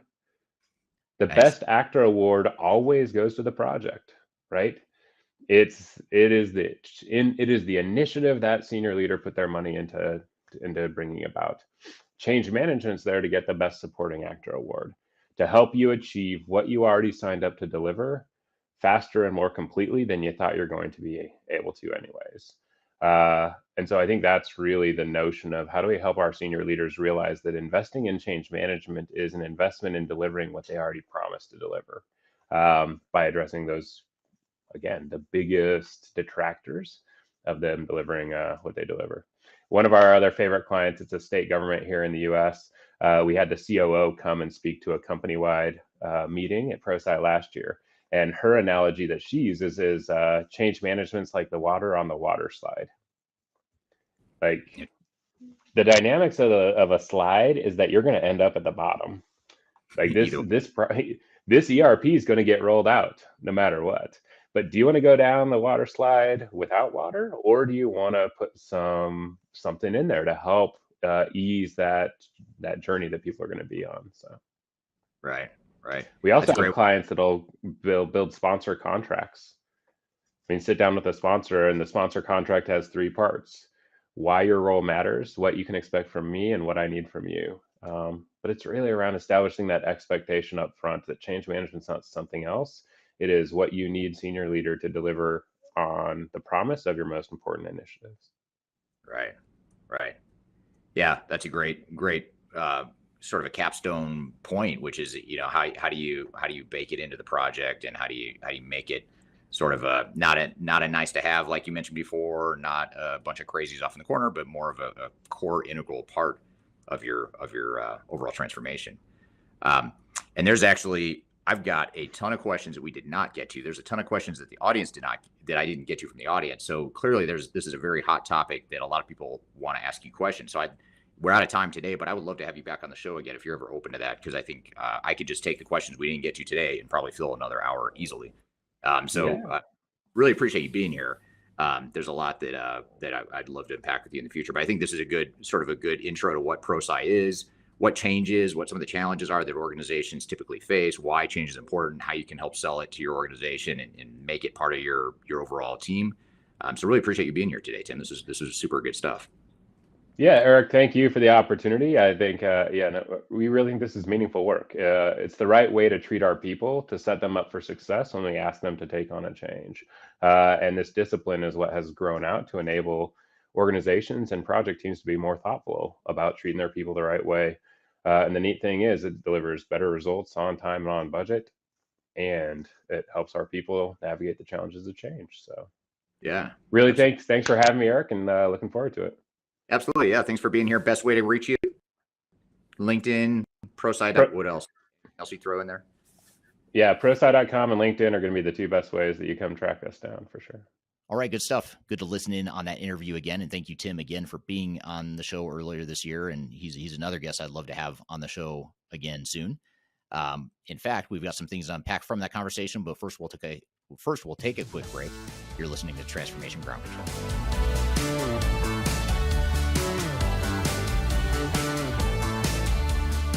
Hi, this is Eric Kimberling, the CEO of Third Stage Consulting, and we recently hosted our Digital Stratosphere 2022 virtual event.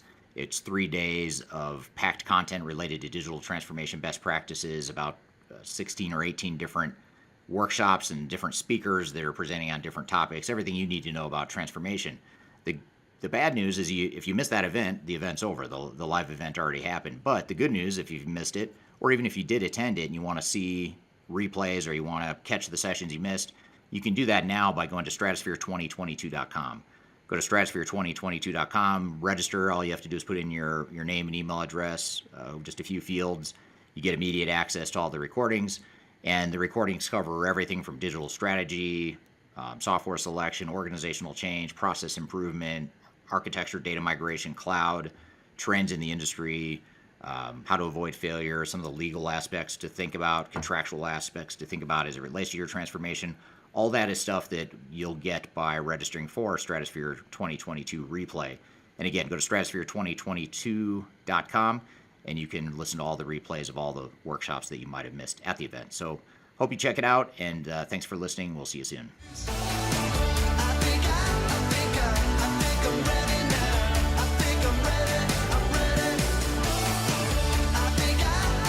Hello, welcome back to Transformation Ground Control, episode number 97. You can find new episodes every Wednesday on LinkedIn, YouTube, Facebook, Twitter, as well as audio podcast platforms throughout the world, including Google, Apple, Spotify, Pandora, etc. So be sure to check us out and subscribe wherever you listen or watch podcasts. So what were your thoughts on this interview with Tim, Kyler? I know it's been a few months since we had him on, and we got a chance to listen in again. What were some of your takeaways, thoughts, or questions that came out of that conversation? Yeah, well, Tim always does such a good job of really making the complex impact of a lack thereof change management plan, and put it into kind of layman's terms to understand what can actually happen if you don't effectively plan for change. And I think in 2022, one of the biggest themes that at least I've noticed in digital transformation is the mainstream of change management. Everyone we talk to as thought leaders in this space, even Bonnie earlier this episode, said that truly change management is going to be something that's going to set your overall software selection, your software implementation, your digital transformation apart. I think the thing we have to do now, Eric, and I'd be curious to hear your thoughts on that, as Tim was saying, is we have to kind of define change management. What is change management? What is culture? And how does that actually intersect with the human part of a technology implementation? Yeah, and what is it you want to be when you grow up as an organization, culturally and organizationally? And I love too, just tying it back to the conversation or the interview with Bonnie earlier in the episode.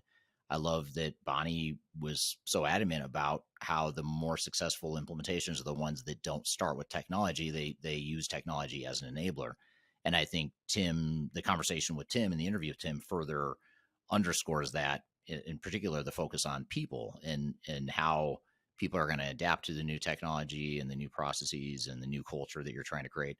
So I think, yeah, you want to create that future state and define that vision for who you want to be and what you want to be when you grow up, as part of your change strategy. It truly is critical to not only define it, but then to communicate it and commit to it. I think that's kind of what Tim's saying throughout that interview, and you as well, is the need for that alignment to secure that around what are we moving towards as a unified group, as opposed to what is a technology going to pull us towards. It should be more of the propeller as opposed to the actual hook. That pushes those strategic initiatives forward, not that leads them. And understanding that dynamic is really critical to ensuring that you have the true benefits realization, and then also the user adoption, which is really a piece that many times people forget at the end of a digital transformation.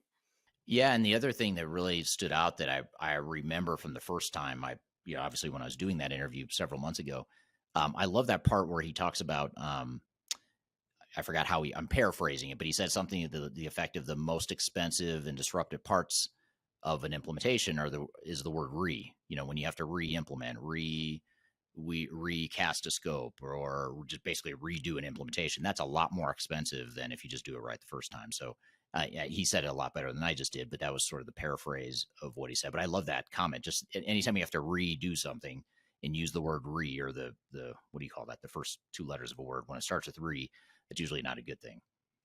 Yeah, the resurrection process, and that's a lot of times what we do when we come in. And to your point earlier, that can be more expensive than your preliminary investment on the software as a purchase, and then also the implementation.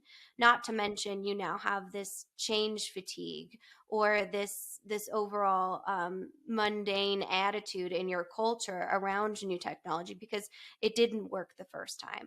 It's just like anything else in human psychology that didn't work the first time. Now you have another layer to combat in order to make that implementation successful and those benefits realized. Yeah, absolutely. And change management is a great way to realize value. I think too often people think of it as something that's a nice to have, or a touchy feely work stream in terms of change management. But it really, if you do it right, it should be something that's delivering tangible business value. And if you skimp on it and you don't invest in it, you're going to pay for it exponentially multiple times over later on, when you have to either redo something and or fail to get the business value, or even worse, get negative business value because your people aren't adapting to the technology and you just didn't deploy it effectively. Absolutely. And to Eric's point earlier, if you do have questions about change management, like we said, it can be a gray area, sometimes hard to define and very unique to each organization. That free 2023 digital transformation report goes through all of the key metrics that we recommend looking at when it comes to change management, and overall understanding a tactical approach and a strategic approach, as opposed to just talking about how you want, a happy, harmonious culture. It can be very easier said than done. Yeah, absolutely. We also have, in addition to the 2023 digital transformation report, we also have our guide to organizational change management too, which sort of dives in and unpacks a lot of what we talked about with Tim in more detail, more specifically in the context of a digital transformation or ERP implementation or some other enterprise tech implementation. So be sure to check that out. And that link is in the description of this podcast episode as well. Wherever you're listening or watching, just go to the description and you'll find the link to both the transformation report, the 2023 transformation report, as well as the guide to change management, which will ideally help augment and build on some of the concepts we talked about with Tim. So good. Well, thank you for another great episode. That was an entertaining, your second of top three interviews of 2022 so far. So now I'm really excited to hear what the third one is, because I have no idea what it is. So, and if you missed it last week, we played your other choice, which, remind me again, what was it? It seems so long ago already. It was a week I ago. know, right? It was with John from Lockheed Martin about the overall HR metrics and the measurement of success on the human side. So obviously I love the human side of digital transformation, but I'll try and pick a more technical one next week. Yeah. So if you want to see the last one that Kyler chose as the first of three that were in our top three, check out the third segment of last week's episode number 96, where we had John Heiliger from Lockheed Martin talking about workforce analytics. So that's a good one to check out as well. And then coming up later in a few weeks, we'll do our top 10 countdown as well and play you some clips of the top 10 clips of. We haven't decided yet if we're going to do it for the year or do it like of all time, because we're 2 years into this podcast. We're coming up on episode number 100. We might do it of all time. We'll see. Depends on how ambitious we want to get during the holidays, the end of year holiday season here. So either way, stick around. We'll have new episodes every Wednesday. So be sure to check us out next Wednesday as well. And you can also go back and listen to any of the other 96 episodes that you haven't checked out, or if there's certain segments you want to check out, you can go back and view that either in our YouTube playlist, or you can go to any of the audio podcast platforms too, and obviously download any or all of the past 96 episodes. I suppose if you're going to watch them all, you're looking at a bit of a time commitment. You're probably looking at 200 to 300 hours of pure learning and entertainment pleasure. I don't know if you want to go that far or not, but you can if you want to. So be sure to check it out if there's any past episodes you missed. Great show again today, Kyler, and thank you to our guests and to our audience for such great participation. We'll look forward to seeing you next week on Transformation Ground Control. Hope you have a great week in the meantime, and we will see you soon. Take care.